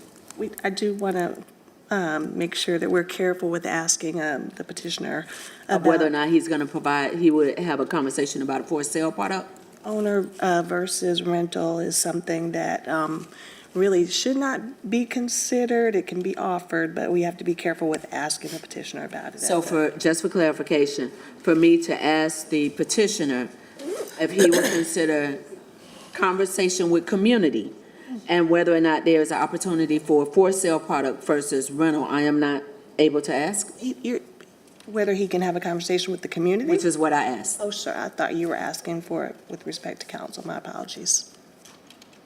Mr. Mallory? So let me just clarify. The question is that should we submit a plan? No. The question was, is there an opportunity for you to have continued conversations with the neighborhood as far as if there may be opportunity for a for sale product? Since what the neighbors are asking for based on the neighborhood and what you might be proposing that will be connected, they mentioned single family. I'm asking if there's an opportunity for y'all to have continued conversation. I would say that there's always an opportunity, and my client would welcome those conversations as well. He's not here tonight, but he was at the community meeting. They met him, and so, yes, we'd be open to conversations on that. Am I allowed to respond to something that you said a minute ago about? Well, the way this actually works, we have to ask you a specific question for you to respond to the question. But since I was making a comment to staff, I will ask for you to clarify what you heard that you wanted to respond to. And I want to make sure I understood your statement that that staff reached out to us and encouraged a conditional. So we noted that it could be advantageous for you to consider a conditional based off community feedback and based off potential council member concern. Not that we were telling you directly, but that there are advantages to considering going conditional when it comes to engaging with the community. And when are you saying that communication was made to me? So I had a conversation with my staff members last week, and I was told that there was conversation with you had with the planning staff about that. Right, and I'm just saying that I did not receive that. That message did not conform me because. So hang on one second. Sorry. Hang on, because now we're not necessarily debating the merits of this petition. You're now considering whether you want to switch the petition, and that's perfectly fine. But this is not necessarily the venue for that to occur, right? And if there was some opportunity for communication, that's perfectly fine to move So forward. as I still have my time on this, Councilmember Anderson, since we do ask specific questions and have a response, what I want us to acknowledge and identify is for council, as we are having this hearing, staff presented information, we heard information from the petitioner, there needed to be clarification between them. That is a challenge. So as we're having the hearings and we are getting information presented to us, and we have members from the community that have comments, have questions, so thank you for signing up to ask your questions, because this is really the only time that we get to hear from you unless you email us or unless we happen to attend the meeting. But the fact that what was presented to us from staff, and then even though the petitioner doesn't necessarily know all the background on how to do it, the fact that there was clarification that needed to be made between their communication, that is a challenge if the information is being presented to us. And I think our assistant city manager hears that. Thank you very much. Yes, and that's fine if there was a point of clarification. What I'm hearing is that we're going down this conversation of debate around whether it should be conditional or otherwise, and there've been several comments to that point. This is not the place to do that, is my point. You've had a community meeting, you're having conversations with community, and you have your council member here that will continue to work with you. But I certainly don't want to, also for you to feel like there's any undue pressure for you to pivot your petition based on, comments made here. So I'm going to give it to Mr. Graham, and then we're going to go ahead and close this out because a few council members have had the opportunity to speak. And I'll follow up with you as well as the residents who are here today to see if there's a meeting in the minds. No pressure other than what the statute states that you have to do. Yeah. I live in that area. I know it really well. And so the four of us get together and come to a gentleman's agreement. Okay. Appreciate it. Thank you. Is there opportunity to close? So move. All right. Excuse me. So- Her hand is up. You have a comment? I do. Okay, go ahead. I was just talking to the attorney. Can you just clarify what is within scope and what's not within scope as it relates to discussing the type of petition? I think that Mayor Pro Tem was concerned about the fact that there seemed to be a misunderstanding between the petitioner and the staff with respect to communication about the type of petition. Is that my understanding? Is that correct, Mayor Pro Tem? That was my concern. Okay. And Yes, but there was also a question from the representation of the petitioner, because you're not the petitioner, I suppose. But there was a question of back and forth around whether you were asked to change your petition or not. So that's what I was raising up. more so than, whether there's a debate about conditional versus conventional, right? So I think that the council could probably ask the petitioner why or why not they decided to do conventional versus conditional, but this seemed to be more of a a clarification with respect to communication, which I understand you wanted to cut that short. Yeah, work part of that. Yeah, so my interpretation of that, because I just want to make sure that it's clear, certainly can understand outside of the scope whether or not you all got a communication back and forth, but I didn't want to give the impression that this was not the venue to talk about whether a petition could be conventional or conditional. So I just wanted to clear that up. Okay. Do you have a comment? Because we have a motion and a second to close public hearing. Yes, I have a comment, and my hand is up. Okay, Yes. if you can make it quick, Thank because you. you've spoken before. Yes, but Go ahead, We you don't can have a you can make rule. it quickly. So I think, thank you, Ms. Hagler Gray, for clarifying this. This is the opportunity we can ask whether, why you decided to go with conventional versus conditional. I think this is the only opportunity we get to ask that, so it's okay. To Councilmember Mayfield's point, I think she was raising a good point. She could ask that question. And certainly, it's the discretion that the petitioner has. Ultimately, it's their decision whether they want to go with it or not. But I think that's the right question to ask, to Councilmember Mayfield's point. Thank you, Ms. Ashmere. I believe you asked that question as well. Yes, I At the did. beginning of the question I period. sure did. Thank you. Absolutely. Any additional comment before we have a motion? Ms. Johnson has another comment. This is the last, I just wanted to say that, thank you for the clarification, because it did sound like that we were being told this was not the appropriate time to discuss conventional versus conditional. So thank you for that clarification. Thank you. Any other comments or points of clarification? All right, that's all unconditional. Move to close. So we had a motion and a second to close public hearing. get the second. I got the mover as Mr. Graham. Mr. Graham was I'll the second mover. it. Ms. Ashmere is the second. All in favor to close public hearing, please raise hands. Any opposed? Okay, that is unanimous. Okay, we were at the 6 o'clock hour, we're now at 6:20.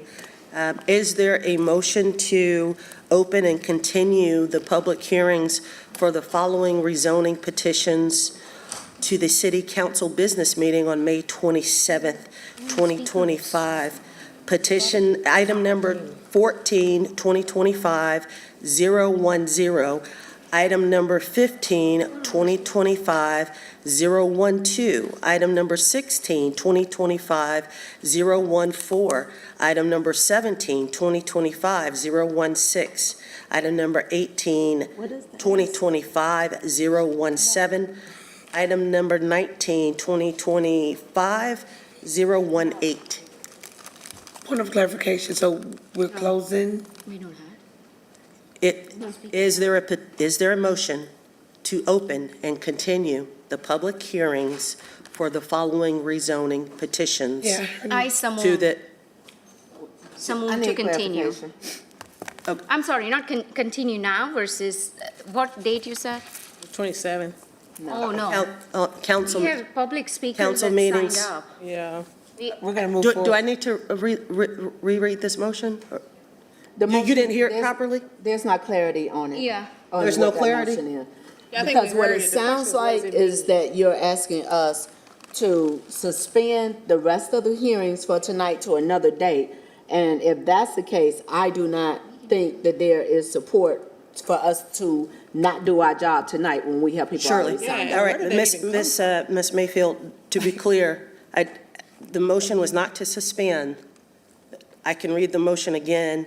The motion was to open and continue the public hearing for the following rezoning petitions on the council business meeting, May 27th, 2025, items number 14 through 19, which I specifically read those petition numbers. Do I need to reread them, clerk, just to make sure that it's the right motion? Clerk, did you understand? Did you capture I that? understand what the motion, and I do have a copy of the motion, so. Okay. So was there a motion to, is there a motion to do so? Okay, I'll make the motion. Is there a second to open and continue? I guess I got a point of clarification, Mayor. Yes, Pro Tem. ma'am.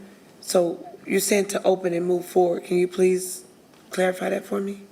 To open the public hearing for effectively items number 14 through 19. Right. And continue them to the next business meeting, which is May 27th. You're asking, you're saying yes, you want to do that?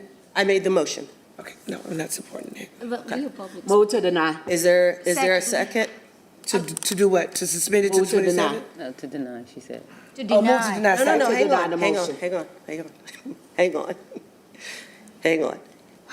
Is there a motion, a second for the motion that I read? To move to the 27th? No, there is no Yeah. second. No, To I'm deny not is a seconding Right. that. We Okay. got too much work to do So there's already. there's no motion. Okay. All right, So if you there's wanna no make motion, then it the doesn't amended pass. She made a motion. You actually don't have to do that because it didn't pass, so we can just proceed. Am I correct? Yeah, you don't need to move. Yeah, you don't have to do that, but wasted 10 minutes. if you would like to.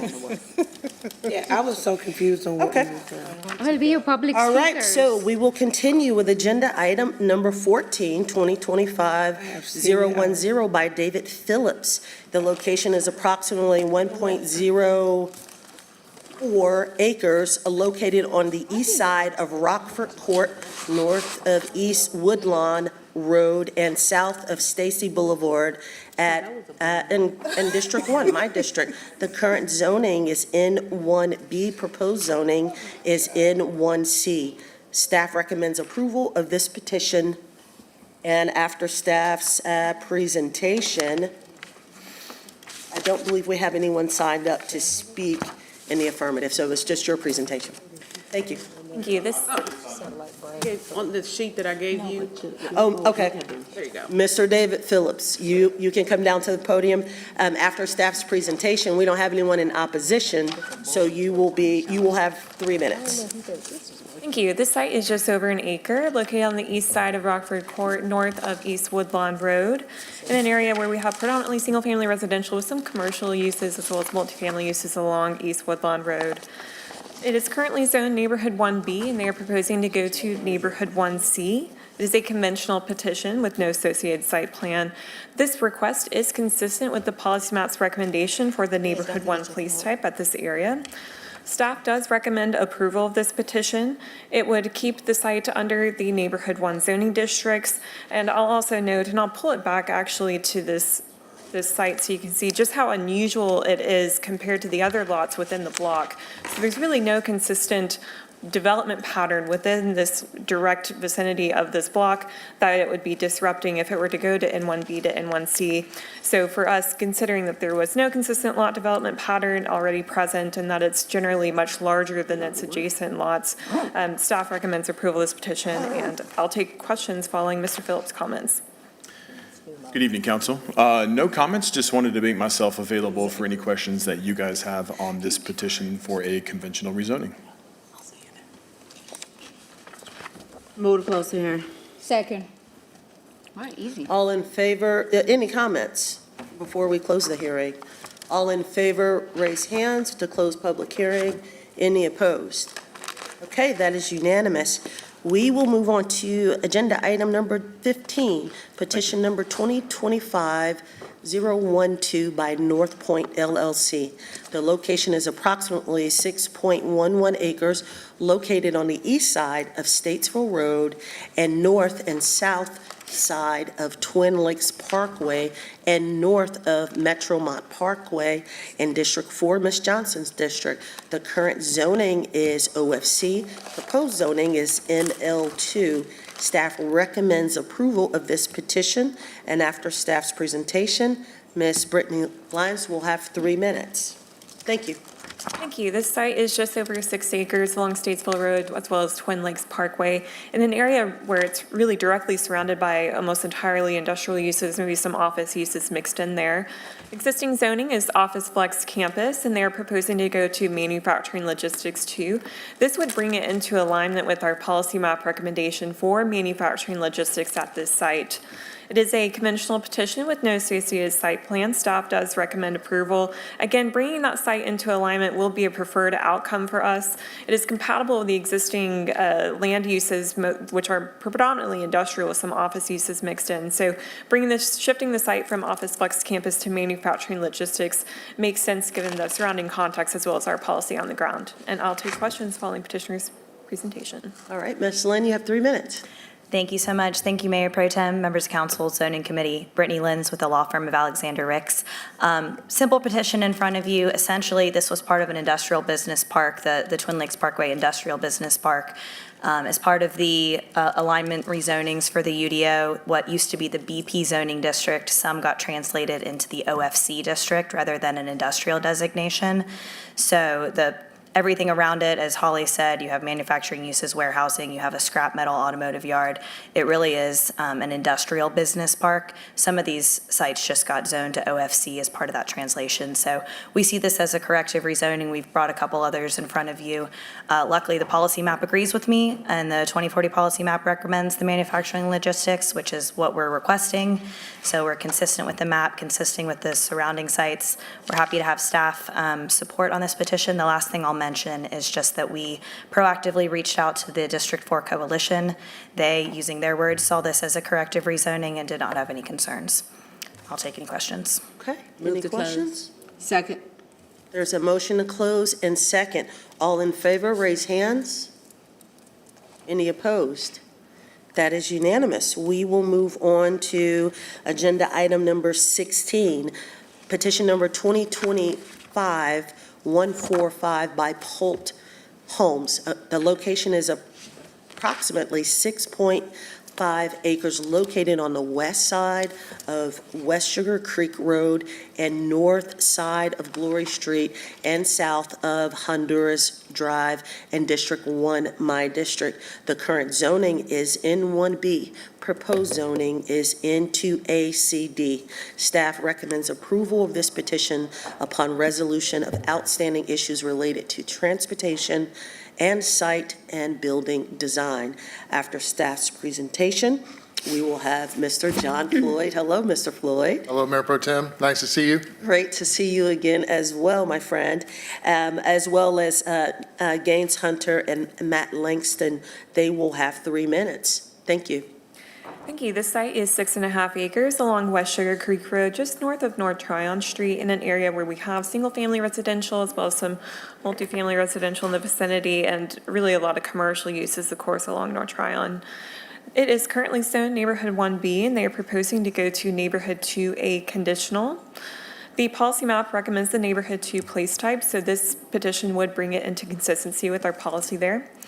The proposal itself is for up to 110 multifamily attached dwelling units, has some transportation provisions noting the 8-foot sidewalks, 8-foot planting strips along West Sugar Creek Road, as well as internal streets, would construct a right turn lane with 100 feet of storage along West Sugar Creek Road, would install a 10-foot Class C landscape yard, and would create a minimum 40-foot wide open space area, and it also provides details as to just how that open space area will be enhanced beyond ordinance standards. Direct pedestrian access from all units to public streets, and there would be street trees provided at 40-foot intervals along the private alleys, creating some additional canopy that we might not get just with standard ordinance requirements. It also provides some preferred architectural standards, notable of which maximum of 6 units per building, with no more of those 5 6-unit buildings across the site. Staff does recommend approval of this petition upon resolution of our outstanding issues related to transportation and site and building design. It is consistent with the 2040 policy map located adjacent to other multifamily projects, is within a 1/8 mile walk of a neighborhood activity center providing some goods and services, and it is also located directly along transit. And I'll take questions following petitioner comments. Okay, thank you, Ms. Floyd. Thank you, Mayor Pro Tem, members of council, members of Zoning Committee. John Floyd with Moore and Van Allen here on behalf of Pulte Homes. Real quick, the presentation here, I won't belabor it, but we are, as staff mentioned, located right along West Sugar Creek Road. You have the area around it, consistent zoning with other multifamily and single-family attached products right across the street. A bus line runs right down West Sugar Creek Road, and Greenway access is to the west. You also have the neighborhood center down south of the site that is within 1/8 of a mile. The comp plan calls for neighborhood 2, so we're consistent with that. There's the site map. A couple things I'll point out. There is that open green space right in the middle of the project to provide that community area that I've heard Councilmember Mayfield talk about being necessary in townhome style communities. Also, we've got the tree save areas to the left of the schematic there, kind of providing a little bit of buffer between the single family attached area and the single family detached homes that are already there. That's an elevation of the potential product that's going to go there. I am joined by a member of Pulte Homes and the design team if you have any questions that I can't answer. Okay, thank you.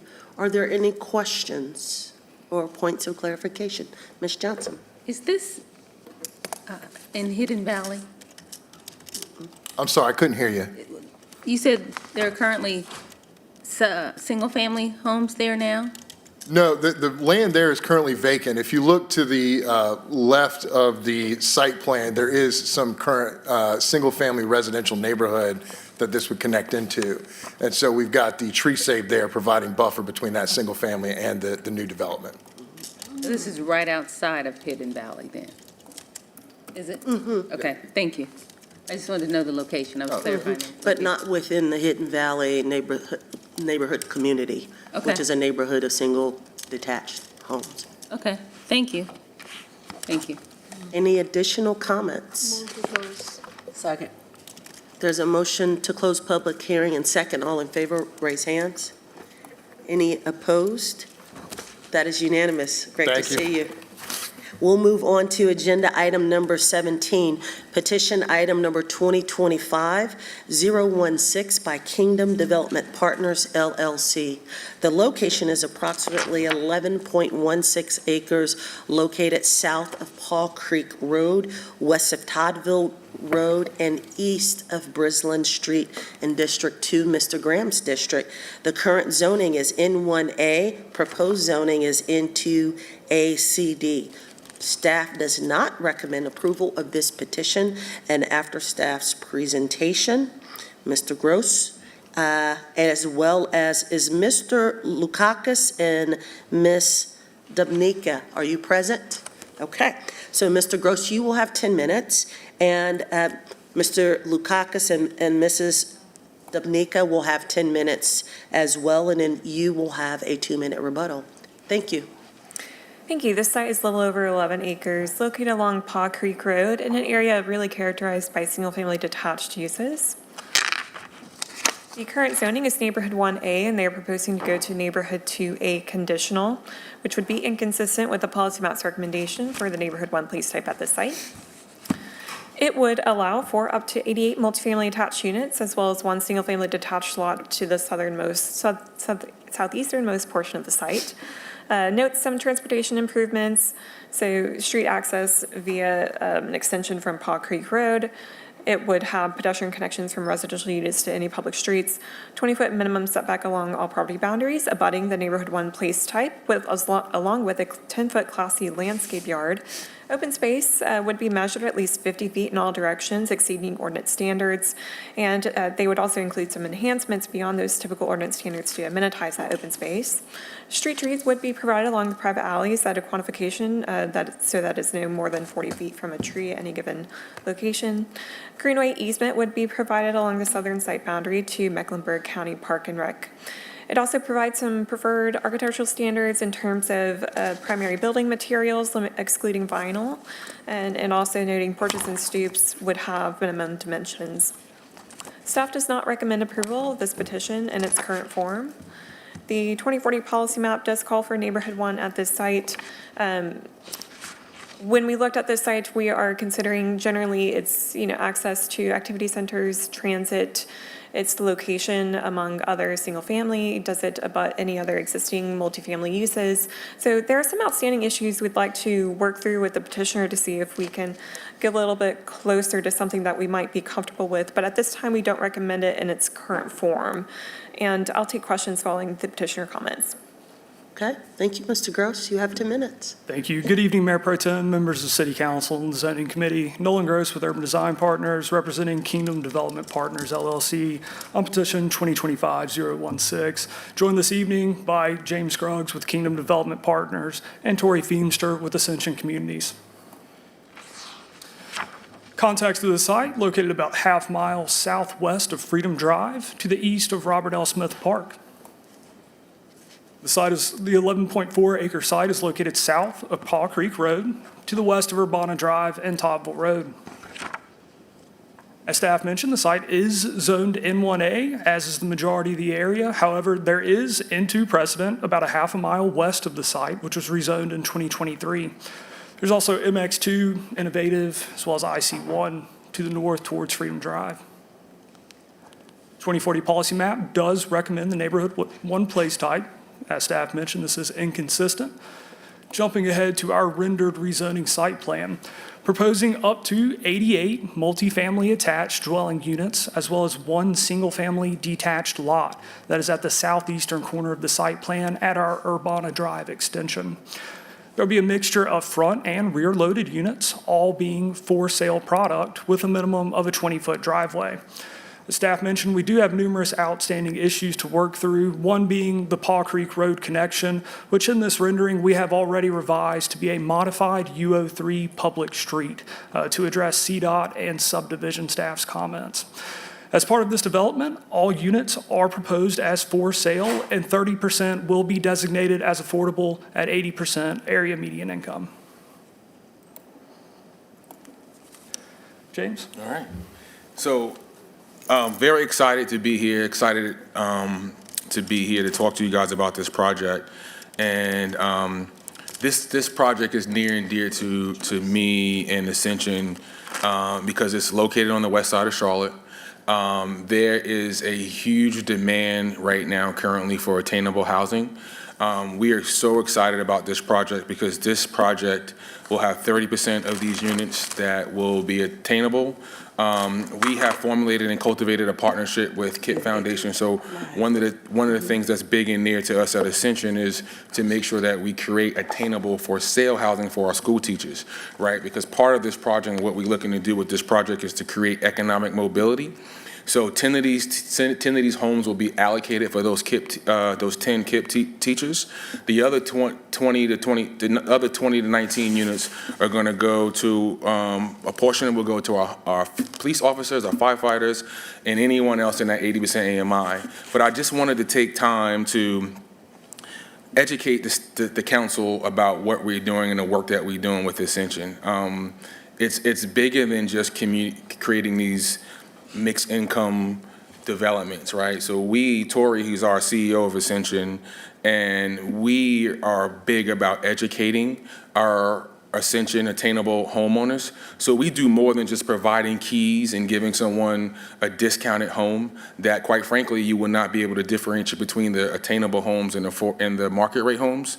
But we have 4 pillars of what we do at Ascension that we're super proud about. We have a home buying program, which is to get our attainable homeowners ready for home ownership in the first place. But the biggest and the nearest to me is the financial literacy. Because for us, if we don't teach these school teachers and these police officers and firefighters to what to do with that equity once they get access to it, then what's the point of giving it to them? So we are big on financial literacy. We also have home maintenance, right? Because it's also important to make sure that you preserve this beautiful asset that they're going to get blessed with.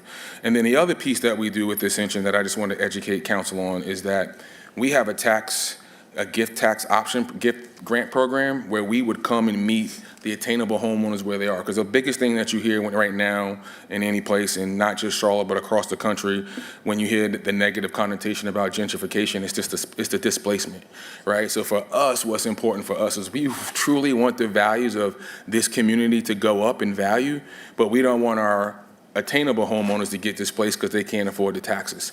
So we would meet them where they are, and we would come alongside them and subsidize their taxes so they'll never get displaced out of our community. So, we are truly proud about this project that's coming.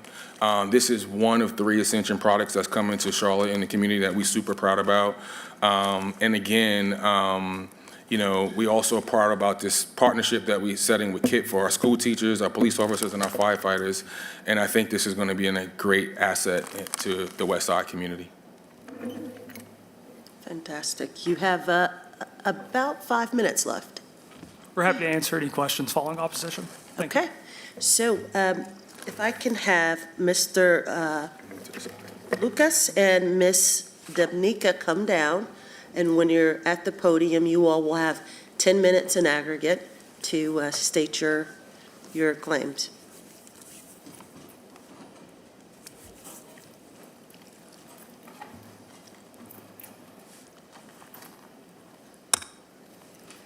Hello, my name is Linda Debnica. I have been a resident of the Paul Creek Road area for over 30 years. I am here today to give my reasons on why I oppose the rezoning of 5701 Paul Creek to allow over 80 multifamily homes to be built. On these 2 parcels, there are many 100-foot old-growth tulip, poplars, oaks, and other species of trees that have been tagged during a previous survey of the property. All these trees are supposed to be depicted on any land development plans with trunk diameter, species, and center point location. Development of this size on this property will greatly impact the habitat of the wildlife population, which has already been displaced by construction of homes on Paul Creek Road, Toddville Road, Tuckasegee Road, Little Rock Road, and Old Little Rock Road, which all surround the creek. This will cause a decline in population of the deer, coyote, possum, hawks, owls, and all other creatures who call it home way before we were here. Also, the woods there create a noise buffer since we are directly in line and under one of the airport's flight paths, which we can have every 30 seconds a jet going over for around 14 hours a day. Jesus. Charlotte should begin to treasure the natural resource of our wooded areas instead of destroying what makes Charlotte beautiful and what helps clean the air. Paul Creek is a cut-through road with many speeding issues, blind curves, and hills, which makes it already dangerous to walk since the road has a ditch-type runoff for stormwater and no sidewalks.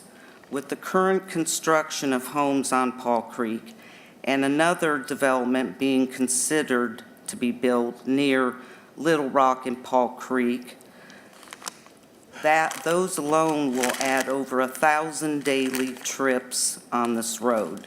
We don't need hundreds of more cars on this already busy street that many, many drivers consider it their own drag strip. That we have had, the police put out the traffic radar to catch speed. It's just a never-ending thing. And that's the big thing, is the density of this proposed project. It's how many homes compared to, it's all single family in the area. And in the last 2 years, there's been so much construction on the roads I've mentioned that I just worry about the stormwater runoff from these developments going into Paul Creek, which feeds into the Catawba River. And that's all I have to comment on. Thank you. Okay. You have a little over 6 minutes, sir, if you would like to state any words. Yeah, I'm going to see if I can get all 6. Council, as was brought to our attention by Council Mayfield, that our current growth rate is about 117 people per day here. And that's going to be greater than 42,000 per year at that rate currently, according to Google, you know. You add 2 or 3 cars to a multifamily house, and you put it on a road like Lynn has explained here, excuse me, what we're going to have is not only the problems of more traffic, which we really have some serious problems. We've had the radar out there. We've called many times to the police department. We've got several reports in on speeders. They think it's a drag strip. You throw all that in there in combination, at the end of this road, at the end of Paul Creek where it hits Little Rock Road, there is a fire department, Station 21. And they got to run up and down that road to get to Freedom. You throw in a new development that has all these new homes in there, along with, as Lynn said here before, there's 36 in progress now being built on Paul Creek, not even a quarter of a mile from this location that we're talking about here.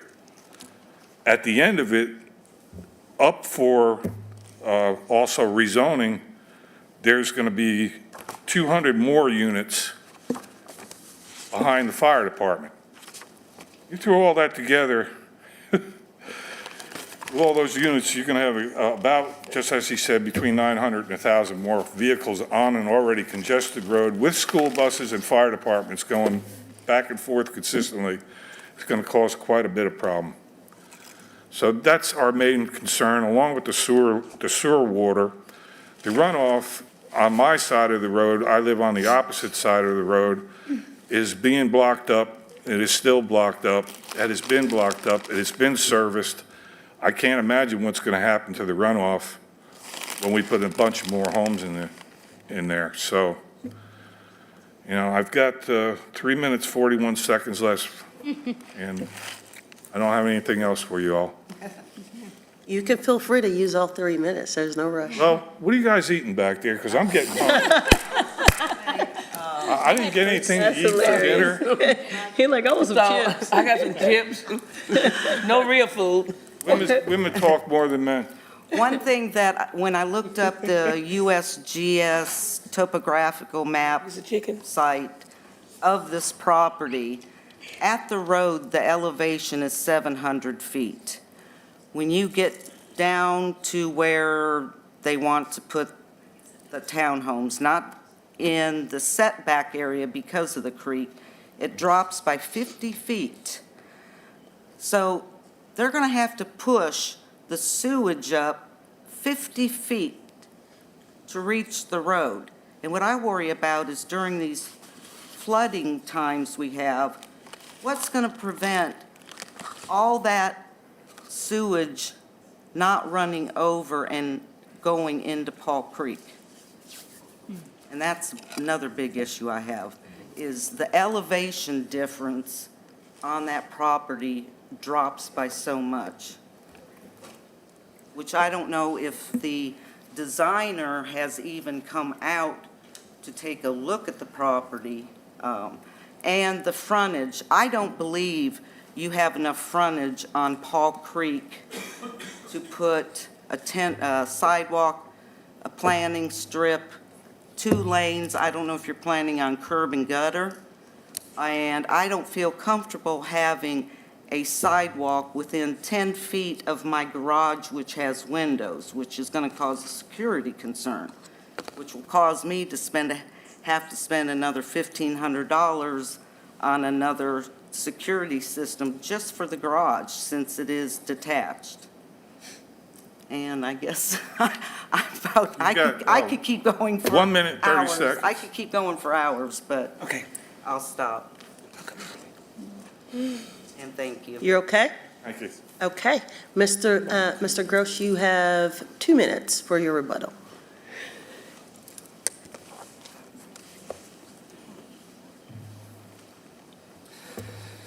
Thank you, Mayor Pro Tem, and thank you for being here this evening. I spoke with both of these individuals this afternoon, and I think we had a fairly pleasant conversation. Yeah, you which owe me coffee. Now it's on the record. Regarding trees, we have provided a tree survey to staff in order to be here this evening for public hearing. The full survey would be overlaid during the land development process, where we would be looking at critical root zones, strip zones, and so forth. If it is something that we need to do now, we can overlay that on our rezoning plan. And of course, we would like to keep as much of the existing foliage as possible. We're keeping trees at the southern end of the site, which is our proposed green area, which land will be dedicated to Mecklenburg County Parks and Recreation for a future greenway. But looking at open spaces and buffers where we can retain the existing heritage trees where at all possible. There is a creek at the southern end of the site, and there is significant topography. We would have to review this during land development, making sure grading is appropriate, that we're not disturbing floodplain, that our sewer is at the proper percentages to gravity feed, of course. Stormwater, very similar. We must meet all PCO requirements at land development. There are very stringent standards for stormwater. We cannot exacerbate any problems beyond what they are today. Realistically, we should be able to improve the stormwater runoff with curb and gutter and storm drainage systems that then would channel water to our proposed stormwater control measure. Regarding the frontage, we are providing a modified U03 typical section because we do not have enough physical land to provide the full public street to Paw Creek Road. We have about a 53 or 54-foot pinch point on that northern strip. So we are proposing a U03 road network, but not the full section. Originally, we did have a private street with landscape buffers, which was modified. No problem. Okay. Any questions? Ms. Ashmira, and then we have Ms. Johnson. Thank you. So petitioner addressed some of the concerns that both speakers had raised, and you were talking about buffer, and I was paying close attention to that. So if you can just finish that sentence. Correct. So we are providing a 10-foot landscape yard where required, which has a fence included as part of it. Originally, our north-south connector to Paw Creek Road was a proposed private street, which had a 10-foot landscape yard on either side of the proposed private street. However, after review and in coordination with subdivision staff and CDOT staff, they requested a public road be installed. So in working with them, we came up with a modified local residential wide typical section. So we would be meeting the asphalt width, the curb and gutter requirements, but only providing sidewalk on one side of the proposed street. So that was my second question about sidewalk. And I believe Lynn had brought that up. So can you show me on here what sidewalk, speaker, if you could come to the podium? Ma'am, could you please come to the podium if you're going to respond? If you could use that light that we have, the laser. The clicker. Oh. I'm trying to figure out this map where I am. Oops.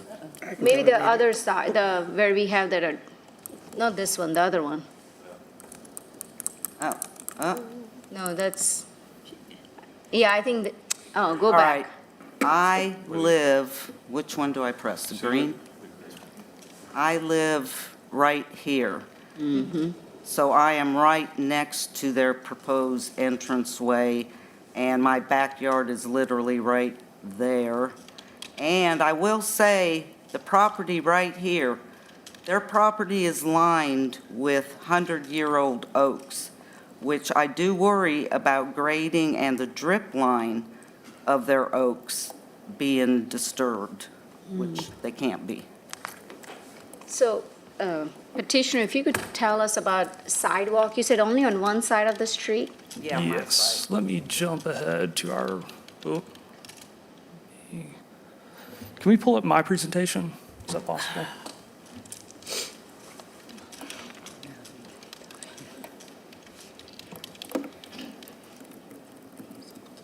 Thank you.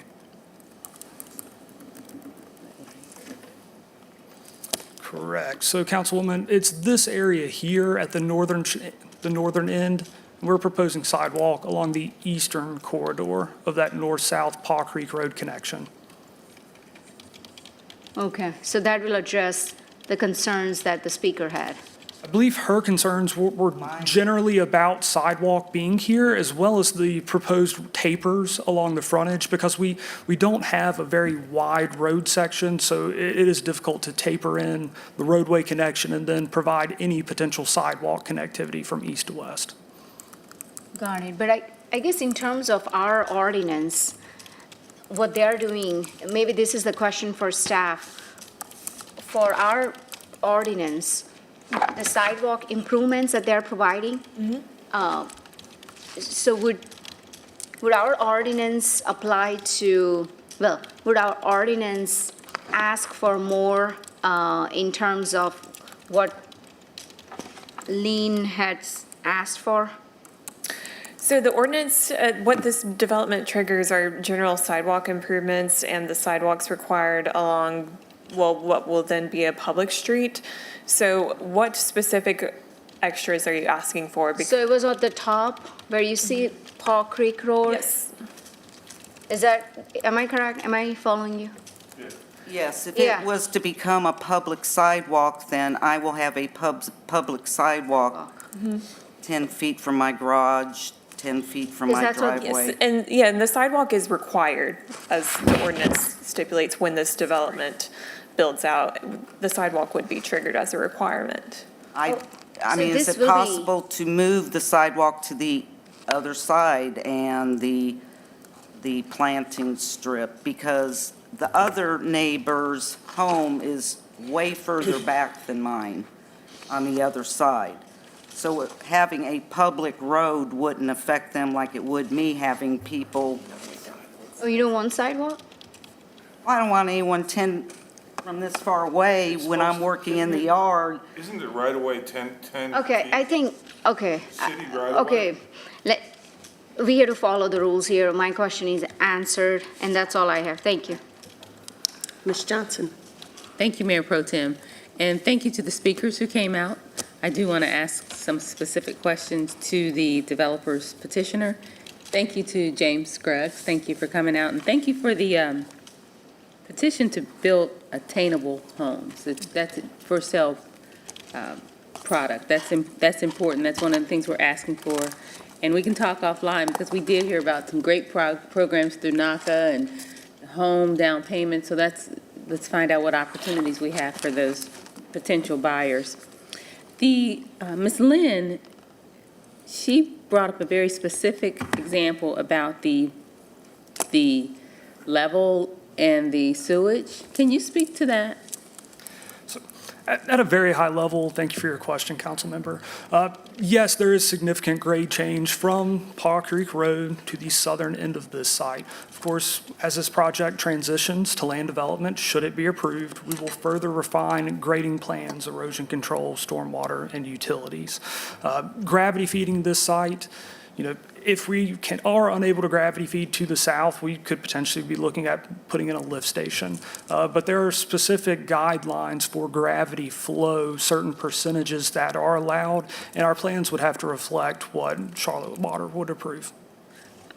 I'd also like to ask about the trees, the tree save. Do we need to have an arborist go out, or is there any guarantee those, or what type of commitment would we have to those trees? So we have had a tree survey. The requirements are slightly different from rezoning to land development. We have these and trees that were previously approved for green area credit. Keeping those on site, of course, we would keep all within our proposed green area, within any proposed buffer areas, and as we could within open space. But should any need to be removed, there are mitigation practices per the UDO and fees that would have to be paid for that. Okay. So, Ms. Craig, I know you're the assistant city manager, but we're the planning director. If we could take a look at this petition and be very intentional about these trees, we don't want any unintended consequences. That term I think we should ban on council. I would say this to the neighbors. This is what someone said to me, and it really brought things home. There's an intent to sell that property, so it's probably going to change. This is your opportunity to get involved with and work with the developers. You've got a good developer. He's fair, and he builds a quality product. So I think this is an opportunity. Thank you for these concerns. We're going to address some specific concerns, and there are more. Council members had questions. We'll work with the district representative, but that's something to think about as a resident. The city's changing. So these are for sale units, and again, there's a quality developer in front of you. So thank you for coming out. Thank you for your voice.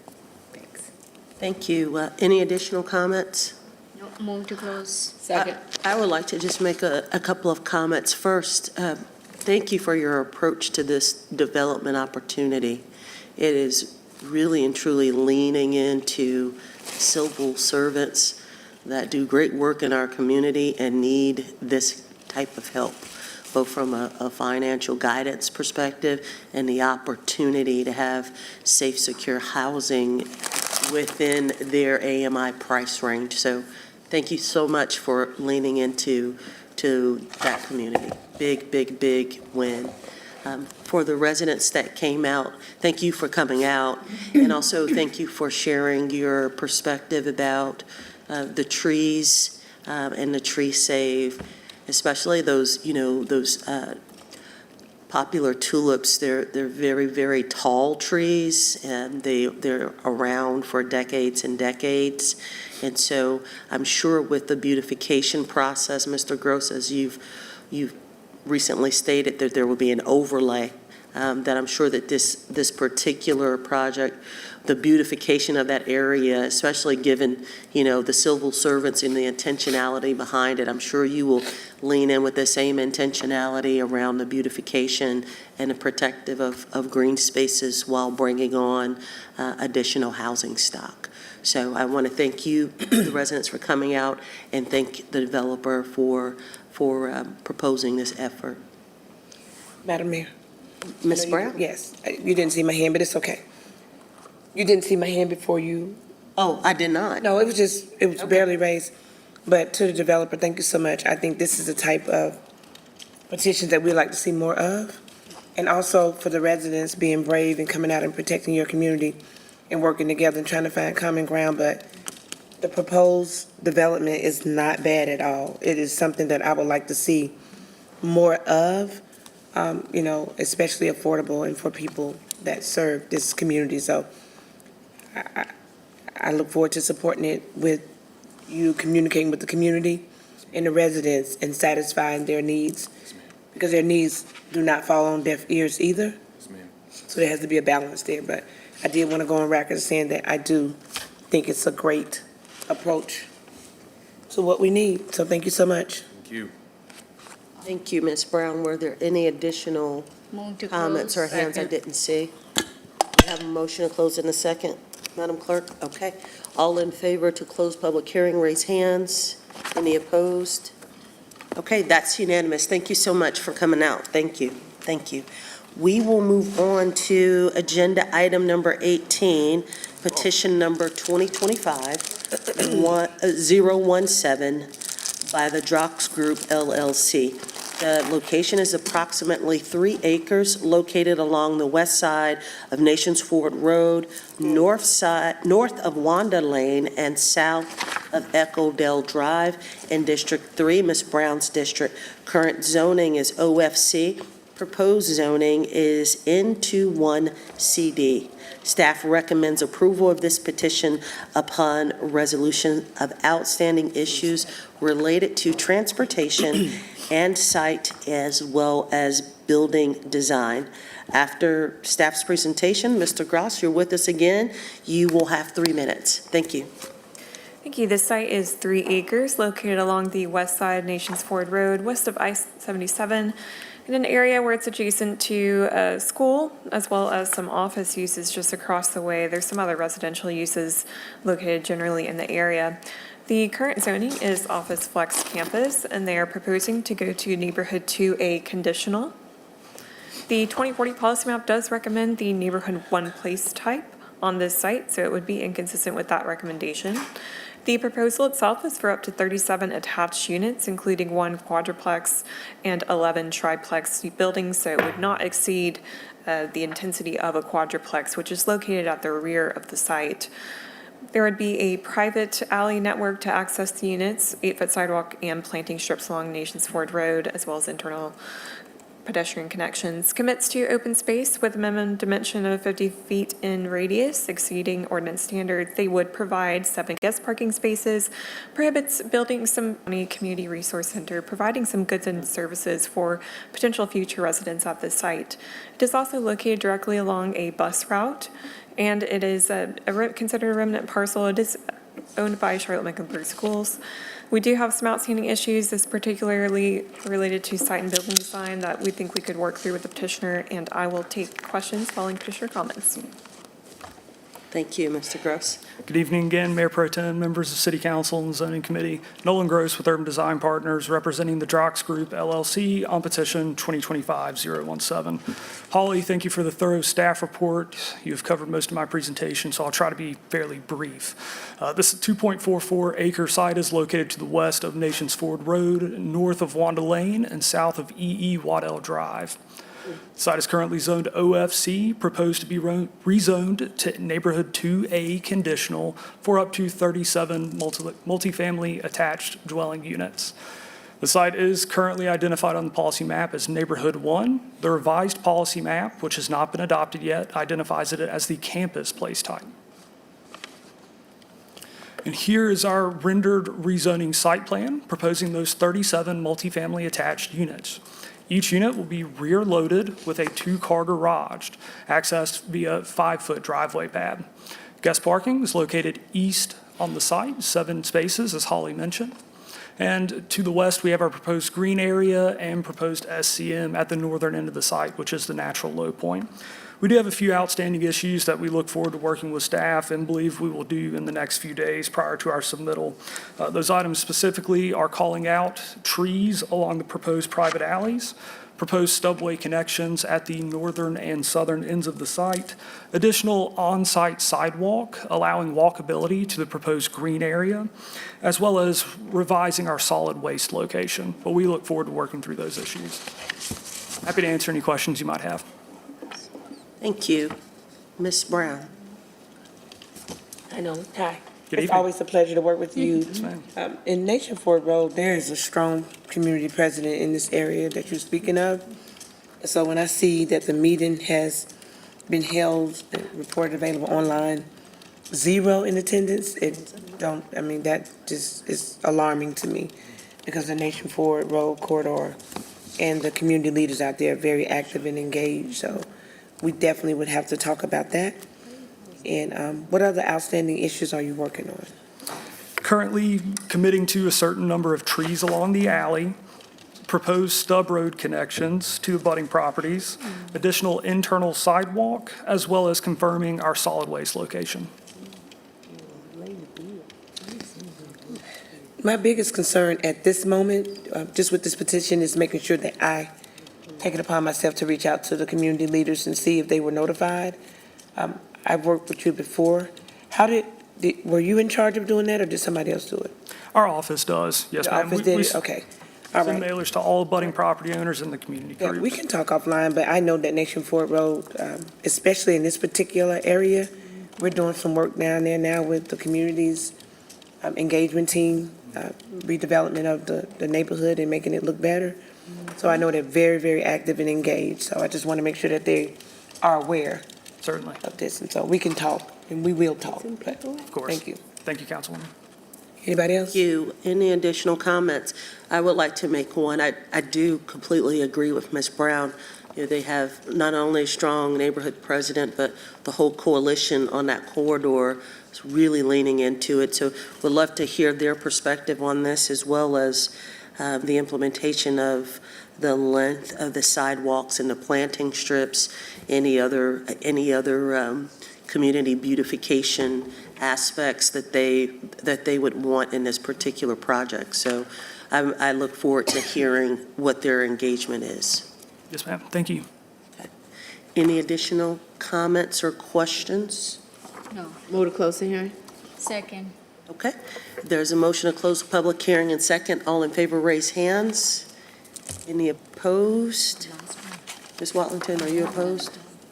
Okay. That's unanimous, clerk.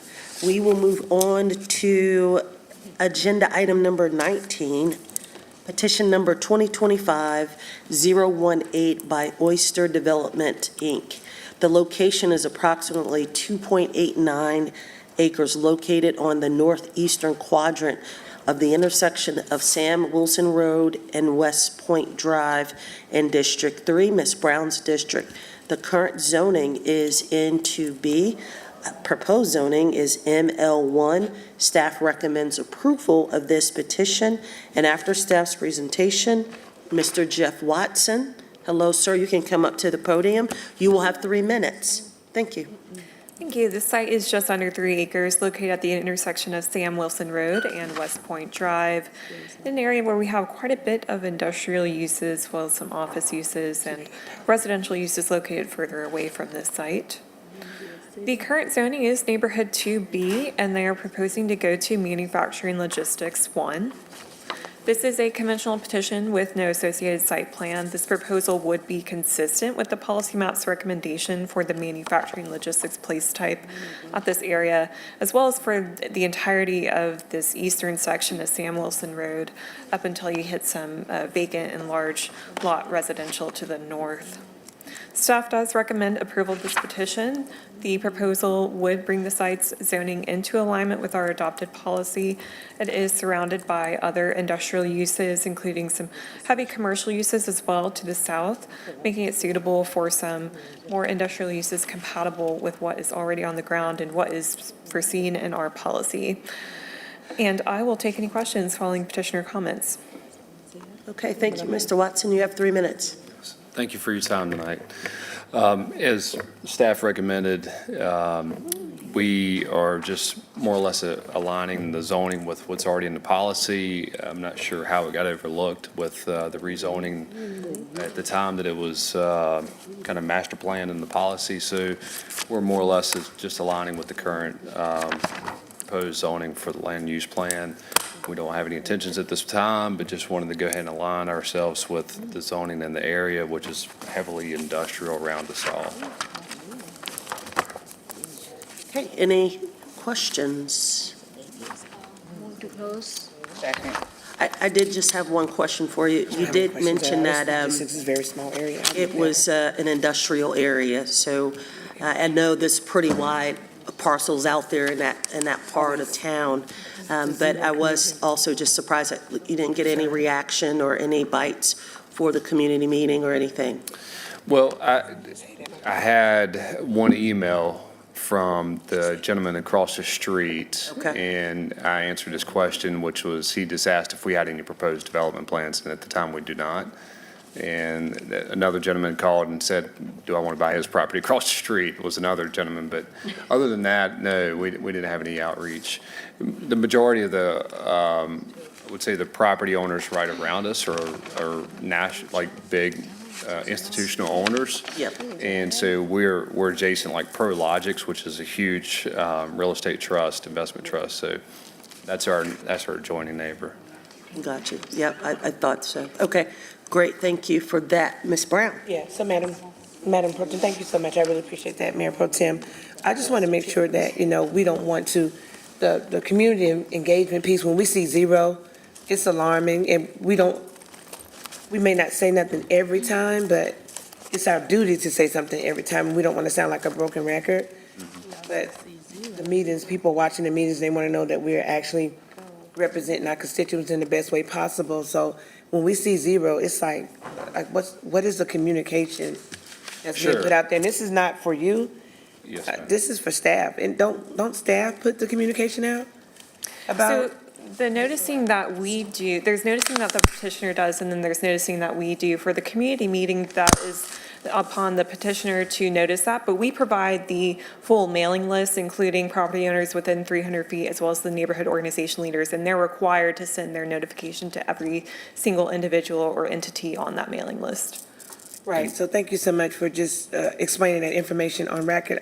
When we see zero, it just really is troubling to see with so many community members asking about the fast-paced development, how it's growing, how the city is growing, the traffic, the congestion, and all of the things that they have to say to us, but then we see zero on community involvement, community engagement. So I wanted to definitely be on record with us asking the question of what are we doing to make sure that our community members are involved and that they're engaged with the communication as we put out. But if it's zero and we've done our due diligence, then that's not a whole lot more that we can do. But we definitely want to make sure that we are doing our due diligence.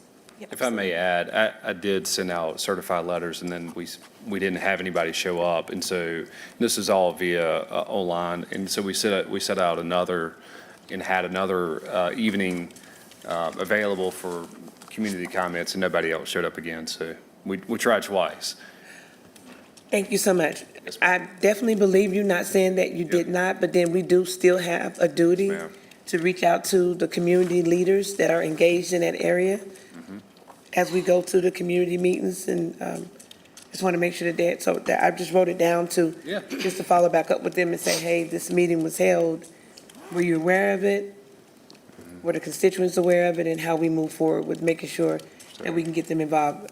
I believe that you did what you were supposed to do, but then I have a job to do my part. Understood. Yeah, thank you so much. Yes, I ma'am. really Thank you. appreciate it. Thank you, Ms. Brown. I have Ms. Johnson. Just one question. You said the requirement is neighbors within 300 feet? Is that what you said? So that's our city policy, which goes beyond what the statutes require, which is just abutting property owners. Our policy is to notify any property owners within 300 feet, as well as the entirety of the neighborhood organization list of neighborhood organizations within a mile of the site. And that list is curated by Housing and Neighborhood Services. Thank you. So we've expressed concerns about the outreach for a long time. I thought we were looking at expanding that notification. I know at one time we talked about it being on next door. So we do next door notices, I'm sorry to interrupt, but we do next door notices twice for every single petition, when it first becomes an active petition at the beginning of the process, and then right before public hearing. So it did have a next door notice that was sent out for any community that has a boundary within a mile of the site, and that notice for the public hearing was sent out last week for this petition. So perhaps, and we've talked about this, we should look at expanding the mailing, the radius for the mailing. I know we've talked about it a long time, so it's just a matter of council just changing it. I mean, if that's what we want to do. I mean, it's ladies' night on the dais, so we can get some things done. But I would like to take a look at that. I don't know if that's a committee referral, but we need to stop talking about it because we've all expressed concerns about it. So that's not Yeah, on understood. you all, it's a council issue at this point. Thank you. Thank you, Ms. Johnson. Any additional questions or comments? Vote to close hearing. Second. Okay, there's a motion to close public hearing and second. All in favor, raise hands. Any opposed? Okay, that Motion to concludes Second. the agenda. There's a motion to adjourn and second. All in Go to favor, the thing. raise hands. Are there any opposed? All right, have a wonderful evening. Dr. Watlington.